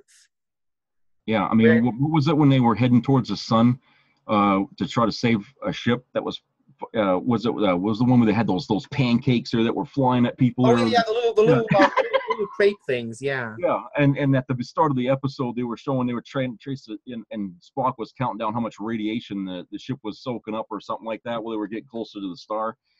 And so we know that radiation is still a dangerous thing, even in the 23rd century, even after the World War III incident where they figured out how to cure some radiation sickness. It's still a problem if you get too much of it. It's still a problem. So they didn't necessarily cure it, but they kind of vaccinate a little bit against it. So, but by the 23rd century, for the 24th century in Star Trek Next Generation time, radiation almost seems like it's a problem if it's not controlled. Yeah. So I'm wondering, maybe in the 23rd century there's still some recovery from radiation issues on Earth. Yeah, there could be. Yeah. But I don't know. I mean, but then again, they said Colonel Green did kill off a lot of people who were affected by it. So that's right. Yeah, I mean. Yeah, I mean, but so I don't know how that even helps anything by killing off people that are affected by. I mean, everybody's affected. I mean, right now I got radiation on me right now just from what the hell's in the air. I mean, you got what happened in Russia, you got what happened in Japan. That's all in our air and our water right now. I know. Mean, so do I. So does everybody else around me. So but it's not like if that didn't happen. We get background radiation from just being Earth. Yeah. So it's Just there. from the space, from the sun. Some of it gets through the atmosphere. I mean, we're being bombarded all the time with radiation. So for in the 23rd century when they had all this, or actually later on in the 21st century after the war, and they had to deal with all that extra radiation that came in. I'm sure a lot of people didn't make it, but for Colonel Green to kill groups of people that looked sick or something like that, I mean, where do you stop when it comes to that? I mean, well, that was the whole problem with that he was leading a genocidal war, basically. Yeah, that doesn't solve anything. I mean, only a madman would think that was an answer. And we established Colonel Green was not a madman? Well, no, but I'm thinking he thought there was some logic to it when we see him in that episode. Like that usually do. Huh? Eugenics usually do.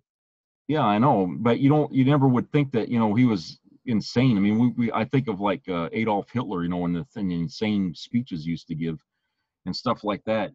A lot of those probably methamphetamine induced, but yeah, I mean, you could tell he wasn't dealing with a full deck, back then. But Colonel Green, when he was sitting there talking about how he had to do this and stuff, it made it sort of like the way Kodos was. Right, Kodos was all very, very cool and rational about what he was doing. He didn't sound like he was, pounding the pulpit, we gotta kill. It wasn't sounding like that. It was just, he sounded like it had to be done. It was a logical thing. It was reasoned out and everything. And, he made it sound convincing. The same way Colonel Green did when they showed his speech that he was giving to people and everybody's sitting there applauding. So, like I was saying, it isn't, for him to be kind of rational that way and then to decide that, we have to slaughter people as they get sick. There's a discontinuity there with that. I don't see that as being a person that can be rational one second and think irrationally the next. I mean, I don't see that. Colonel Green would have had to have been a complete lunatic, in every way to think that what he was doing was right. Well, I said, that may have been his cleaned up public persona.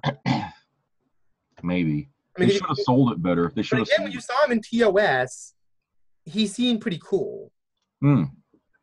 Yeah, he did. Or maybe, here's the thing, because we're getting into Colonel Green all of a sudden. That's way off. I mean, for all you know, he could have shaped certain things too. I mean, how do you know he didn't actually take people from certain towns and certain countries and say, well, you're more affected by this, I think you ought to just go away, basically. He may have inadvertently wiped out a whole, what was left of a nation of people. You know what I'm saying? A small country, probably it'll wipe them out, and so there's nobody left from that country. He could have been basically a sociopath or a psychopath. Yeah. People like that, they don't seem like a mad, ranting person. Yeah. Because in their mind, it's all very rational. He could have just been a psychopath or a sociopath. Yeah. Where they seem totally rational and logical. I mean, what we see from what Q showed us about the courts at the time, the troops being on drugs and stuff like that. I mean, it seemed like, Earth was just falling all to hell. I mean. Now that court, would that have been Colonel Green's era? Would it have been? That might have been right around that time, Yeah, because he had these super soldiers wearing kind of mangled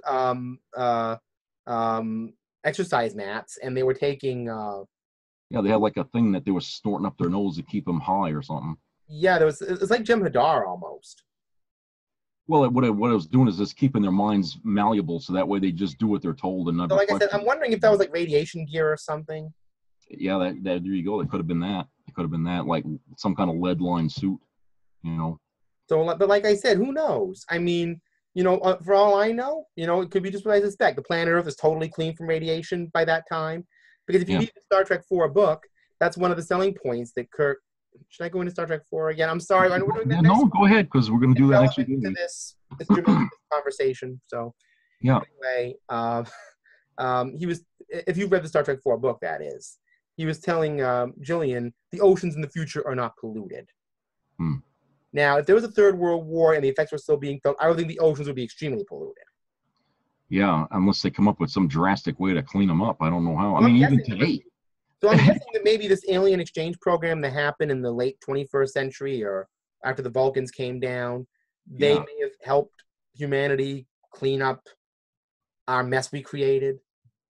I mean, even without the radiation, as a factor, the oceans are pretty messed up now. I mean, Exactly. That's what I'm saying. You know, I there's issues from climate change and all that stuff. mean, if we were to drain all the water from Earth, you would be surprised what's down there at the bottom of the sea. Well, you know, I mean, nowadays, I don't know what exactly it is. There are small elements of radiation cleanup they do. And I don't know exactly what they is, but there are things that can diminish certain levels of radiation. I'm wondering if they just found a way to superpower charge that. I mean, look at the, I mean, have you ever seen a person in the 24th century dying of cancer? They never say it. Of course, they come up with these new diseases that, you know, people are, you know, I don't know if they're like derivatives of cancer or something like that. I don't know. Well, the cold thing, I don't know if we've gone into that. The cold thing is up and down. People get colds or not. In the 23rd century, they seem to be still getting them, and then the 24th, they don't. Yeah, yeah. Bones said he couldn't cure a cold. I don't know if he was just being facetious, but I never understood why they wanted to keep clinging to that. In every century, they keep saying the common cold still can't be. I don't know what they're trying to say. And then Wesley said that was a disease people used to get. Yeah. So I don't know. That maybe his Bones is humor. I don't know. I mean, there are flus, but they're mostly alien diseases you hear about. Yeah, yeah. You know, I always, because I'm a Star Trek fan and I like it for certain reasons, I have this notion that things we have now, you know, obviously we live in a different society, that society has changed. There was a new economy. Priority was put on healing the planet rather than making it worse. Yeah. So what we have now to treat cancer and treat radiation got priority. Yeah. And people on the planet they stopped fighting, and all their resources weren't being put into war. And So is there not a logical conclusion, my inner Scully again, to say that between the continental changes, between the priorities changing on Earth, that Earth just didn't reshape its priorities into helping itself? Yeah. And we see that, and like I said, we still see sort of that fluidity going on right up into the TOS episodes, where you, like I said, where the names changing and stuff like that. Earth is still working itself out. There was a scene in Deep Space Nine in an episode that me and my friend Henrika, shout out to you if you're seeing this, talk about a lot, because he's mentioning out in his area, this is actually happening a lot now where he is, called Past Tense. I don't know if you remember it. Yeah, I remember. It actually takes place about 7 years from now. Yeah. In 2024, in San Francisco, when people who are jobless or mentally ill or homeless for whatever reason are put into, well, walled-off ghettos. Yeah. Yeah. And they call them sanctuary districts. And Bashir and Cisco are walking around, and he sees this man who's mentally ill, and Bashir says, there's no reason that he has to live like this. Even in this time, there are many treatments for schizophrenia. They could cure him right here, right now. That's right. So it indicates that in their time, they have knowledge that there are treatments in our time for it. We're just not putting the priority onto them. That's right. I mean, now when you hear about it, it ends up being the domain of InfoWars and some deep state conspiracy theory. But, you know, in that time period, it's part of history. And there's an actuality to it. Yeah. So I think that, you know, when you know, who knows? I mean, like I mean, what they were kind of spelling out is our thinking and our thought at, you know, at our, in this time period, is too abstract to be able to solve the problems that we had until we started to focus as a whole into dealing with one specific goal, and that's when we start to achieve things. Or maybe it's not abstract enough. Maybe the thinking in our time, they're looking at it is like, well, if we want something, we got to go fight for it. Yeah. Where in their time, if there's a problem, we have to deal with it and treat it and cure it, rather than let's fight. Yeah. Which may be why, you know, I just realized something. Is that why the Klingons in the Federation had a problem? Maybe the Klingons are mind humans of their primitive self. You know, where Klingons still feel they have to fight for everything, where humans have evolved into another place and they're not as into fighting. Well, the Klingons are sort of like the mirror universe empire humans, you know, because they conquer everything. They're very territorial and very colonialist, and they're an empire. Yeah. And Earth is now, of course, I've heard a few characters, that one in Next Generation refer to the Federation as a dull and bloated empire. Yeah. But that seemed more like throwing shade at Picard than anything else. Yeah. But it's been established that the Federation is not imperial. Yeah. I mean, in the general sense.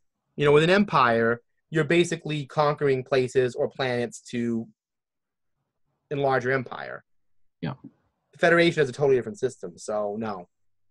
Yeah. I don't think they are, but like I said, Picard said they're ashamed of their past. So, I'm just thinking that Earth did change, Earth did help itself, because they took priorities out of fighting each other and out of hoarding currency and put it on dealing with things. Yeah. And of course, like I said, if you hear somebody say they could cure mental illness or global warming now, it's still framed improperly. It's framed in a paranoid situation. Yeah. It's never framed like, well, the resources aren't being allotted correctly. It's framed in, this is going to go right into Star Trek 4 again if I don't shut up. I keep referencing things in that movie in this because we're going to do that next week. But I'll say some Star Trek 4 stuff over there because that movie has some points. Well, the thing about Star Trek 4 is as the whole movie as a whole, it's kind of giving us a comparative look at the past as it is to the 23rd century. You know what I'm saying? Because we're seeing the 23rd century comparisons through the crew that's there on Earth, right? Because they're seeing all this old-fashioned way of thinking. Exactly. It would be the equivalent of you and I going back to the time of the Founding Fathers. Yeah. In terms of time. Yeah. We know about it in an abstract kind of way. We know about what happened, but we would look at the way people were at that time, the way the way they slept, the way plumbing was, the way bathroom worked, and think it's amazing they got out of the 18th century. Yeah, that's what we would think. Yeah. Just so it's 200 years there or so. Yeah. But you see, Star Trek always approaches how we look at Earth in that fashion. We never get to actually learn about Earth, per se, like spelled out. We have to learn about it through how other people have what they've done on Earth or how they've seen Earth or something like that. We learn about it through the characters. We can only imagine how Earth is in that time. Yeah, so we never know specifically how Earth got to where it is. Of course, it could have been one of Kirk's many inspirational speeches. But when he described, when Zefram Cochrane on that planet asked him very wild-eyed, what's Earth, what's it like out there in the universe or on Earth? And Kirk goes into that we're a million planets spreading out routine. Yeah. It almost sounds like it came out of an after-school special. It's all very big and very magisterial. Of course, that could have just been Kirk putting on a big show, but I wouldn't put it past that character because he was a big personality. Yeah. But he it's like Zefram Cochrane's like, how do you like to wake up after 200 years and be in a whole new world, And then so by the 23rd century, I take it there was an excitement of a new thing happening, whatever was going on. Yeah. And by the 24th century, it was just life. That's right. But then again, for all I know, that San Francisco they showed in Voyager, remember where Harry Kim, was put into that alternate reality when that guy messed up the timeline or whatever, that alien. Yeah, where he wasn't on Voyager, was somebody else. And Tom Paris was a mess and all that, and he designed that new runabout that looked like an old runabout. But anyway, the point is I just wanted to use the same old runabout for a new one. But anyway, the thing is, for all I know, the San Francisco you saw in that episode might have been the same one from the 23rd century, basically. Yeah. They might have just been the same kind of vibe. Yeah. I although, like I said, when you look at TOS, I always think of everything being very 1960s somehow. Mm. You see everybody walking around with bouffant haircuts and mini skirts and all that kind of 60s garb. So I'm wondering if there wasn't like a retro 60s movement at that time. Yeah, maybe. Because styles come back. It seems like every 25 or 30 years or so. Like I said, nowadays we have steampunk where everybody kind of looks like some wacky 19th century inventor. What the hell is steampunk? You don't know? It's basically it started with that movie, The Wild Wild West. With Will Smith? Yep, that's what steampunk is. Where everything looks like it's from the old West. Except futuristic. It's like 19th century futurism. Okay, that's a little confusing, but okay. I know, steampunk is confusing, but it's easier to see it than to explain it. Okay. But like I said, it's like a futurist technology made with 19th century stuff is what it is. Oh, sort of like what happened in Back to the Future 3? Yeah, that's totally steampunk. Okay, That so train at when the end is 100% they took to fix the car, they had to use the parts from the Old West to make that car. Right, exactly. It's 19th Okay. century futurism. So that's steampunk. That's what they mean by steampunk. Right. So like I said, we get this retro 19th century thing happening among people. So even if it was like today, we tried to make a transporter of today using the crap we got around now, that would be called steampunk, or Well, no, steampunk is related to the 19th century. so it's only from That would be called TrekPunk. Okay. Because it's Star Trek in other stuff. words, So anytime that when somebody uses that, it's like if they were to build an Enterprise using 19th century stuff that would have like a steam engine and that would have like, sort of like what J.J. Abrams had. I think you're going to give a bunch of people on YouTube ideas now. They're going to be building steam-powered starships. Yeah, I mean, well, that's what Abrams did. He had water in the ship that was running the nacelle. Yeah, now I'm thinking of Scotty shoveling coal into the engine. Yeah. I mean, basically, that's where he was headed with that crazy idea of his in that damn brewery that he went and filmed the engine room in. Why does that keep coming back into something that's not supposed to be here? We're Trek Prime and that Kelvin universe. So it seems want to invade our Prime. Go away. This is the reason why this has happened. Because when we talk about Star Trek and we get into the logic, I know what you mean. The Kelvin universe is a foreign thing. Why was he doing it that way in that movie when all this time we've been doing it this way in Prime? Why did he go off the rails with? Well, like I said, that's an alternate timeline with an alternate ethic. Yeah. That throws the laws of physics completely out the window. And it's a varying size ship. So I can't even count that as anything that I can deal with. I know. For somebody that said they liked Star Trek when they were growing up, that was so off the wall like that. And ladies and gentlemen, this is why we call this podcast Trek Prime. I just did a little thing the Bones and Scotty did. Yeah, really. So, yeah, because there's a reason. Believe me. You may love those movies out there if you're watching this, but if you watch old Star Trek and then try to put the two together, your head might actually stop. Yeah. We're trying, but it doesn't meld. So it's like we know it isn't melding because Netflix is crashing every time people tune into Star Trek. Yes. I don't know if you know. People want to see the TOS and Voyager and TNG and DS9 and the animated show and and they rent the movies or they buy the movies or whatever they do, and that's the world they Enterprise is on there. That's the world they want to see that actually has something, even though there's continuity issues all the time, that there's something that goes together.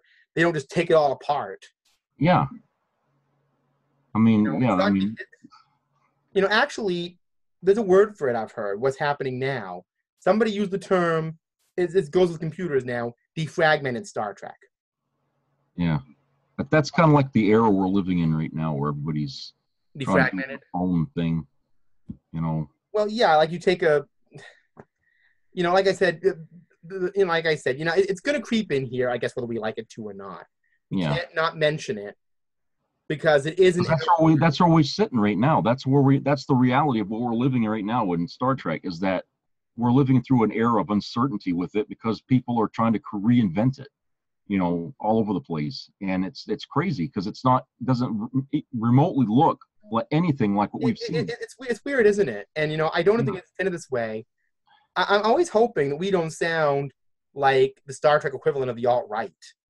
I don't want to. I hate to think that I'm being conservative, but all I'm saying is that when people like drinking Coke, they don't want to drink cherry Coke. If they don't. I think maybe it's not so much that it's a new thing we don't like. It's more the idea behind it. What's worked should stay the same. Why change it? You know what I'm saying? What the hell was so wrong with the way things were that they needed to go back and reinvent the whole thing? Well, like I said, we could that could be a whole separate thing. Yeah. But like I said, for all I know, in that alternate timeline, Earth went through all the same stuff, is essentially in the same kind of peaceful state, except all of a sudden everybody is somehow less evolved and explains things in really horrible ways. Yeah, the reason I say that is because, I hate to go back to the JJ movie again, but the exploration that Kelvin Pike gives to Kelvin Kirk about what Starfleet is really sloppy. Well, you know what it is?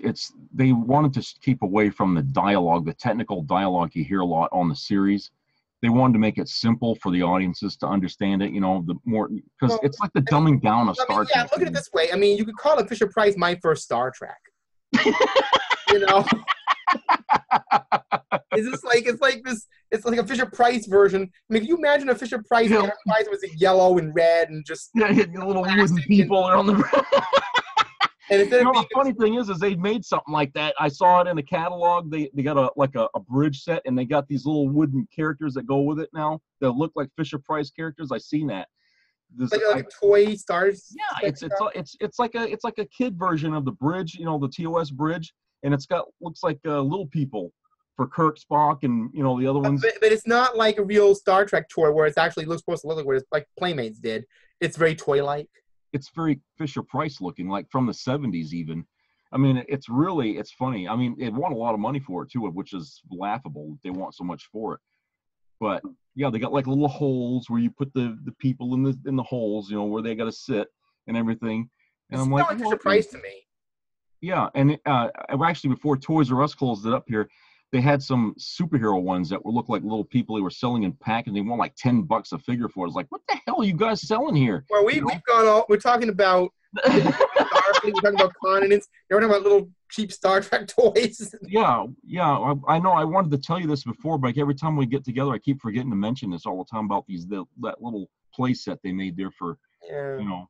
But you know, we certainly got plenty of fodder for the after show. But can you think of any way we haven't discussed round, up, sideways, way out of dimension about as far as Earth's geography and the names of Starfleet? I think we've danced so far around the issue. Well, we danced around it, but we got really no closer to a picture. Yeah.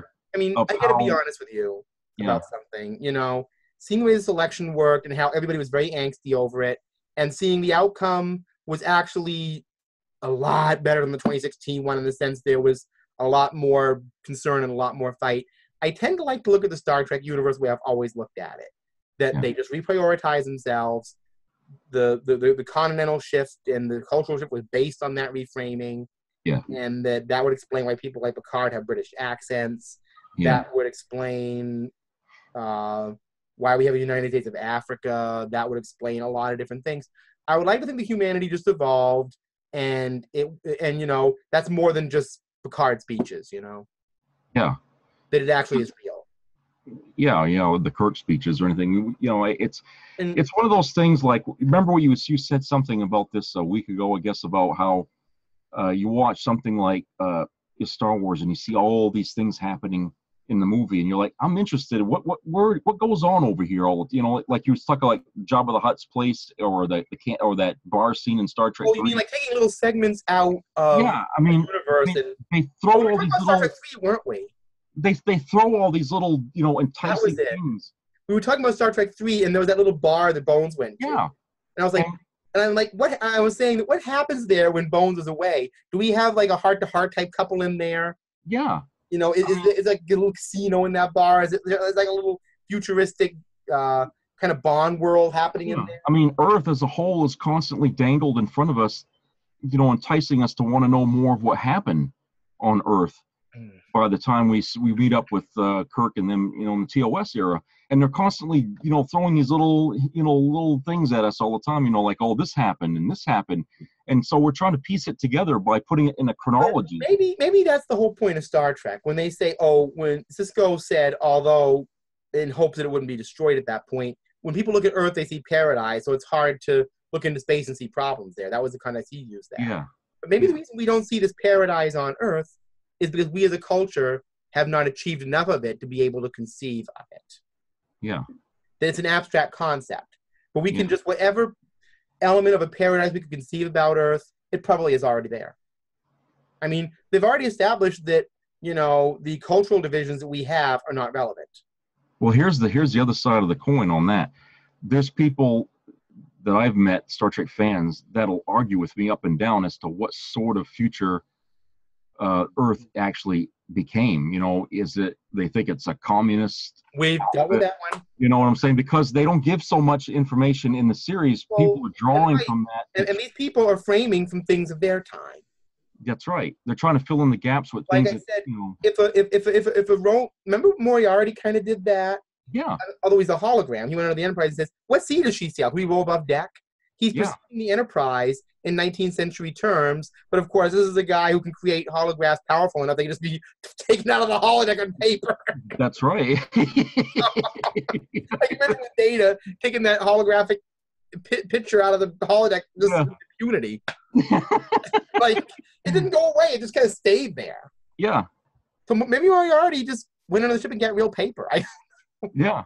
But yeah, you're right. I mean, because people today are trying to conceptualize the future using today's examples. Well, I mean, here's the thing. Never mind Star Trek. Suppose somebody invented a sci-fi future. Well, I think they already kind of have. That was similar to Star Trek, based totally on today's standards. It wouldn't look so hot.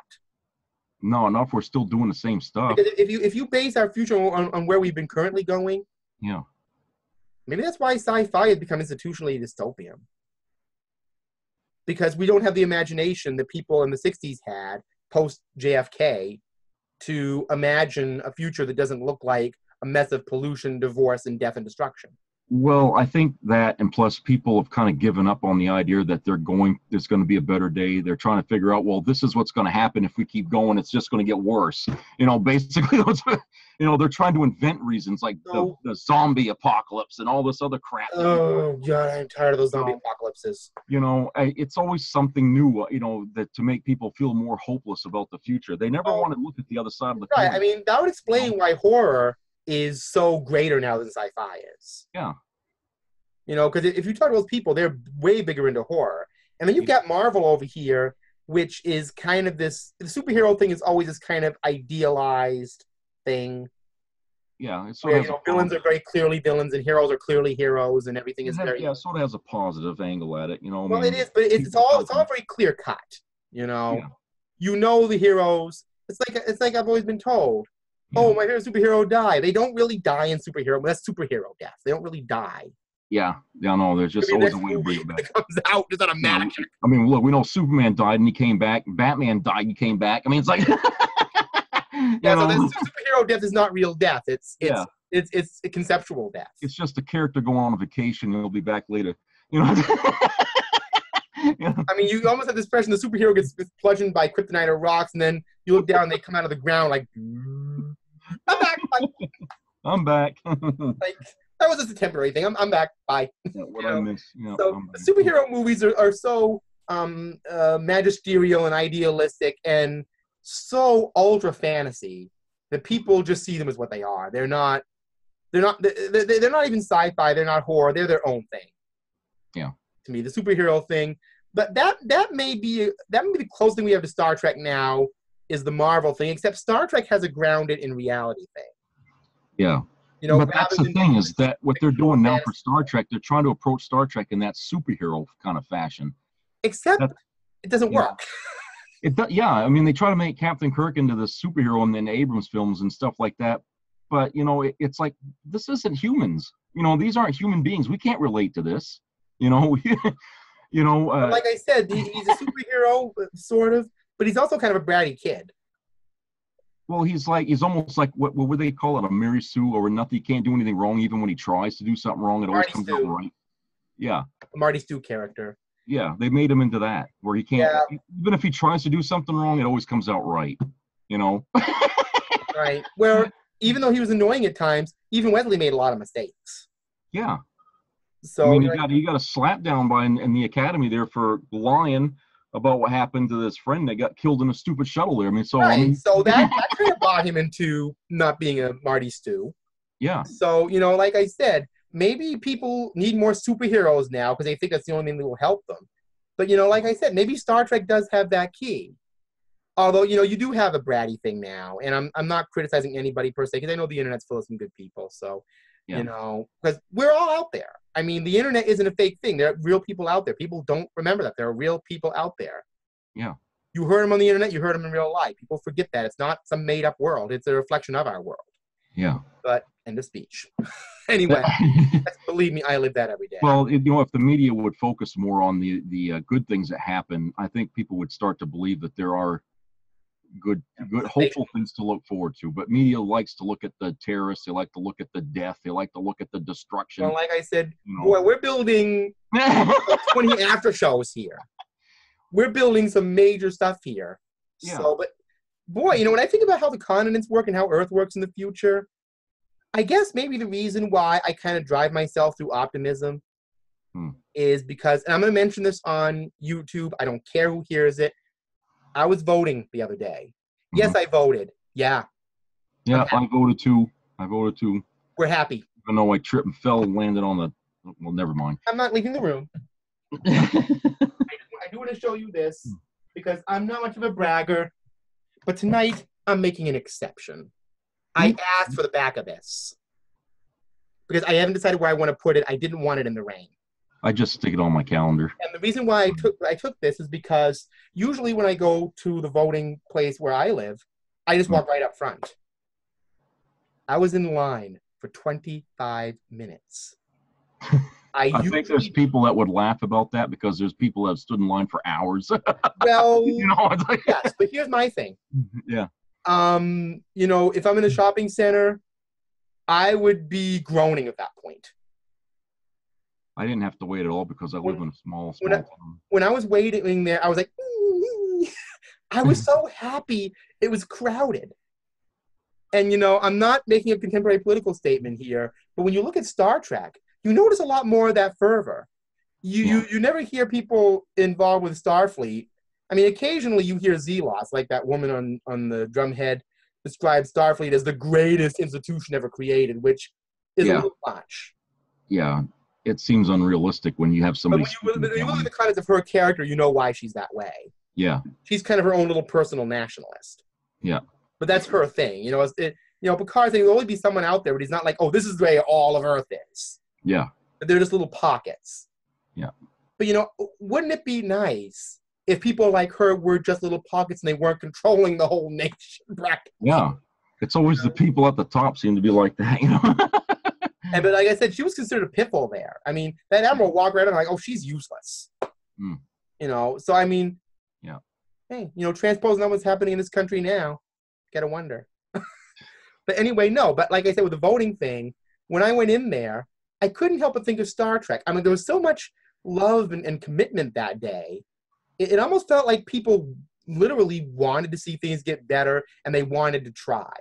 And when you see Star Trek, you see that there's always this effort to try. You never hear somebody saying, I mean, we've never seen somebody in the Starfleet, in the Federation headquarters or Federation Council say, nah, you know what, I don't care who the next Starfleet president is or who the next Starfleet Congress is.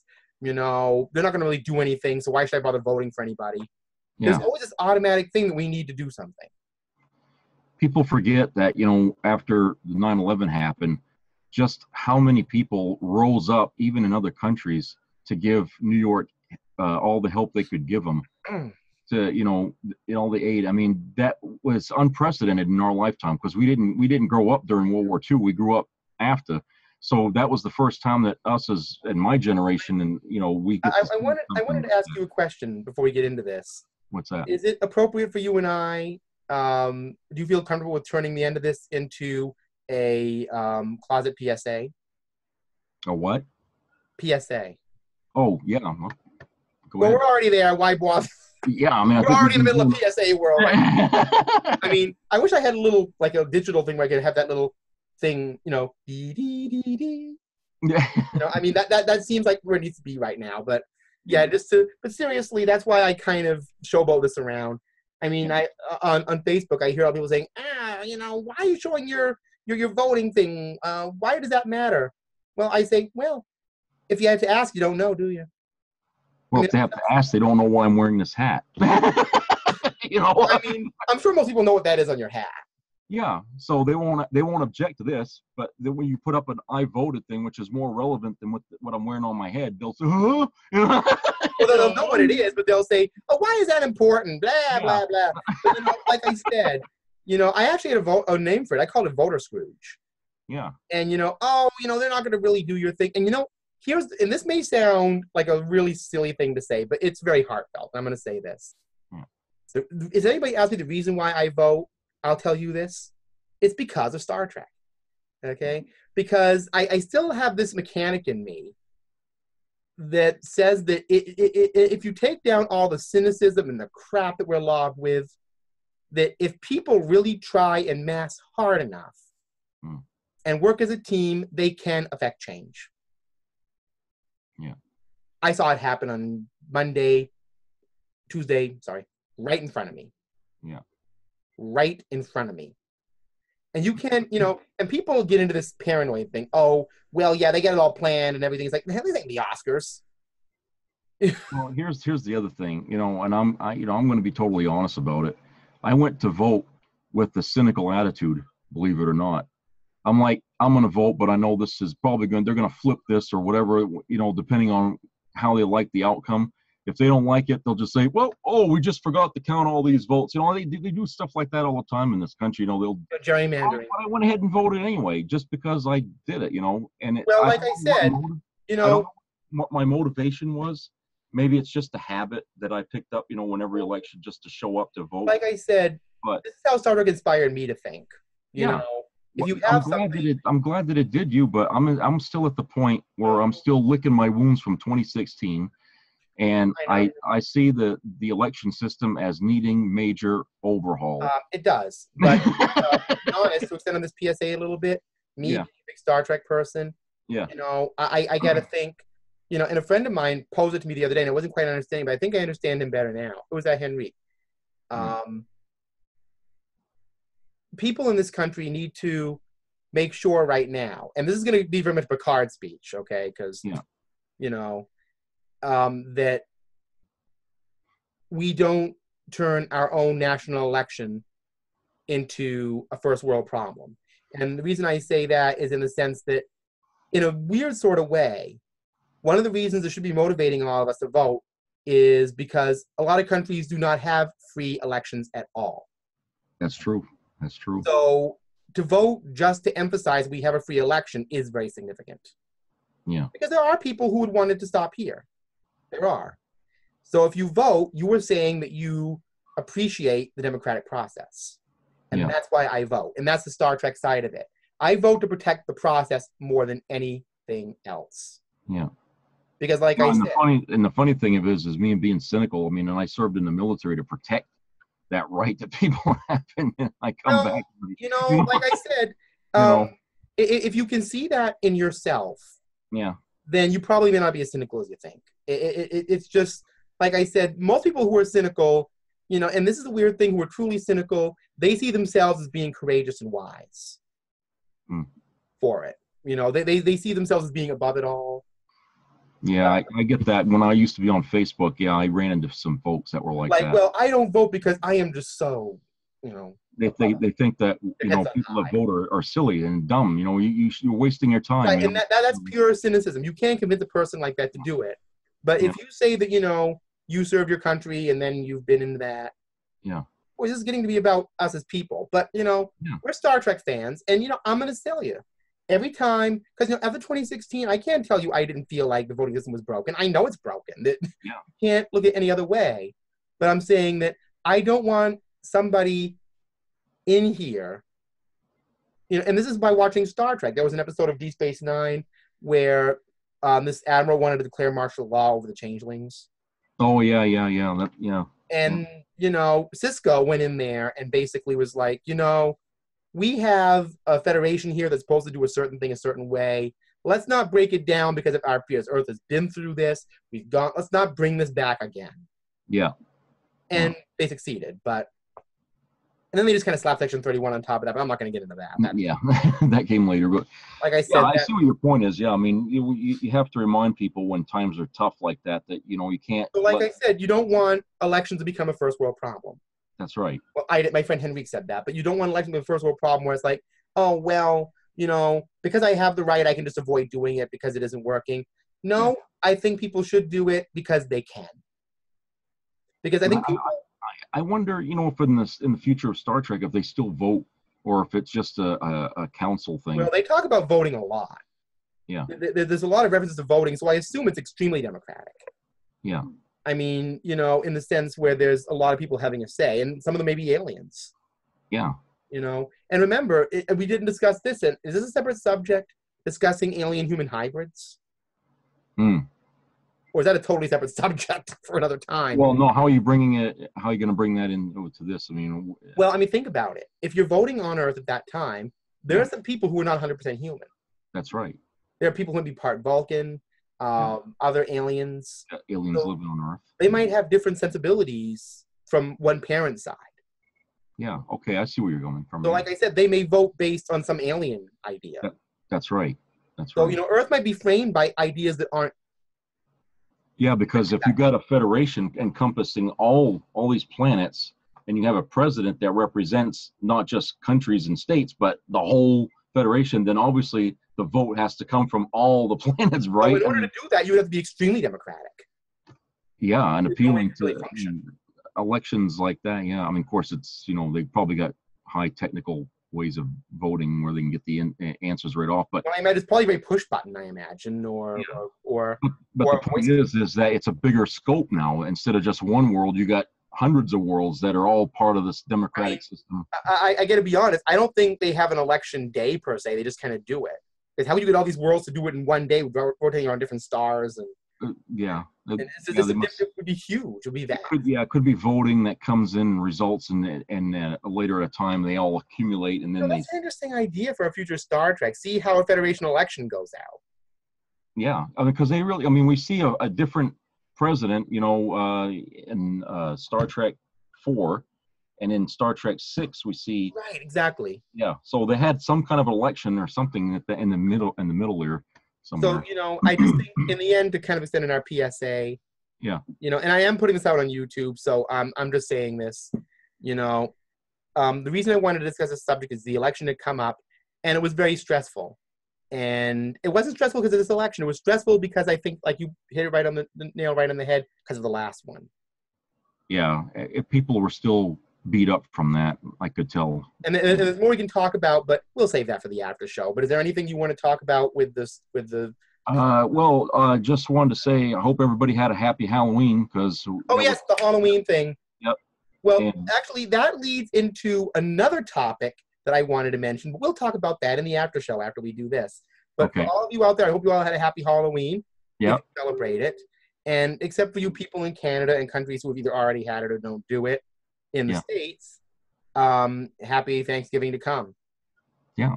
And happy Veterans Day. That's coming up. Veterans Day, yes, in the States. The rest of you, I got to look into more international holidays, because I really do want to reflect. Again, the inner Star Trek in me. Yeah.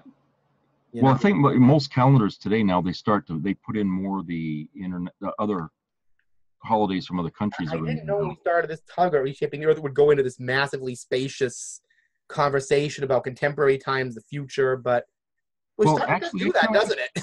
Well, yeah, I mean, it kind of stayed on track. I mean, because we're still what we're doing is this thing about it's all about comparing how things were to how things went. It's like that's what we did pretty much. Is like we're trying to piece together, what we know today, how things went into the future. Right. So, like I said, here we are discussing the geographic / geopolitics of future fiction. Yeah. But hey, that's the one thing about Star Trek that I've always loved. It's not an abstraction from a galaxy far, far away. All right.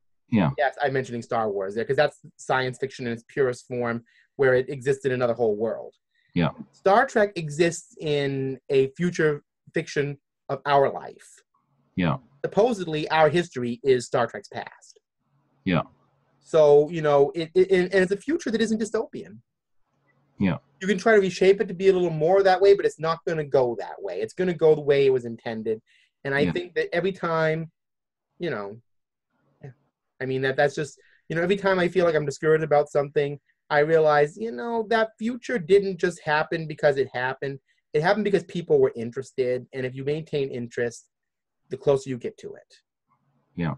Obviously, they had to work to get there. It just didn't pop up on them, I'm not going to say, let me do a few little good things here and put myself in cryogenic freeze until the 23rd century and then wake up and see if it all happened. I'm just going to, I mean, I'm sure there are people who think that way. I'm like, no, I won't be there with all those people, but, future generations will hope.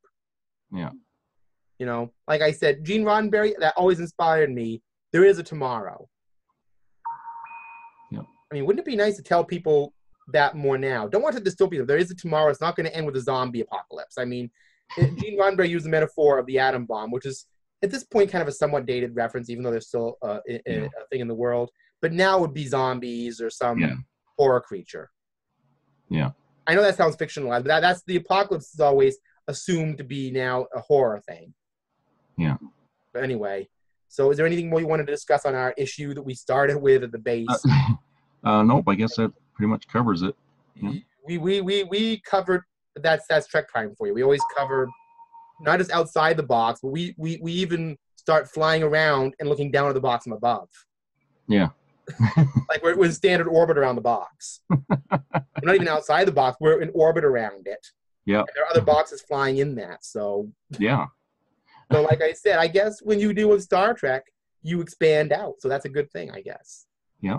So until now, next time we're kind of focused in a little more. We're in Star Trek 4 land. Yeah.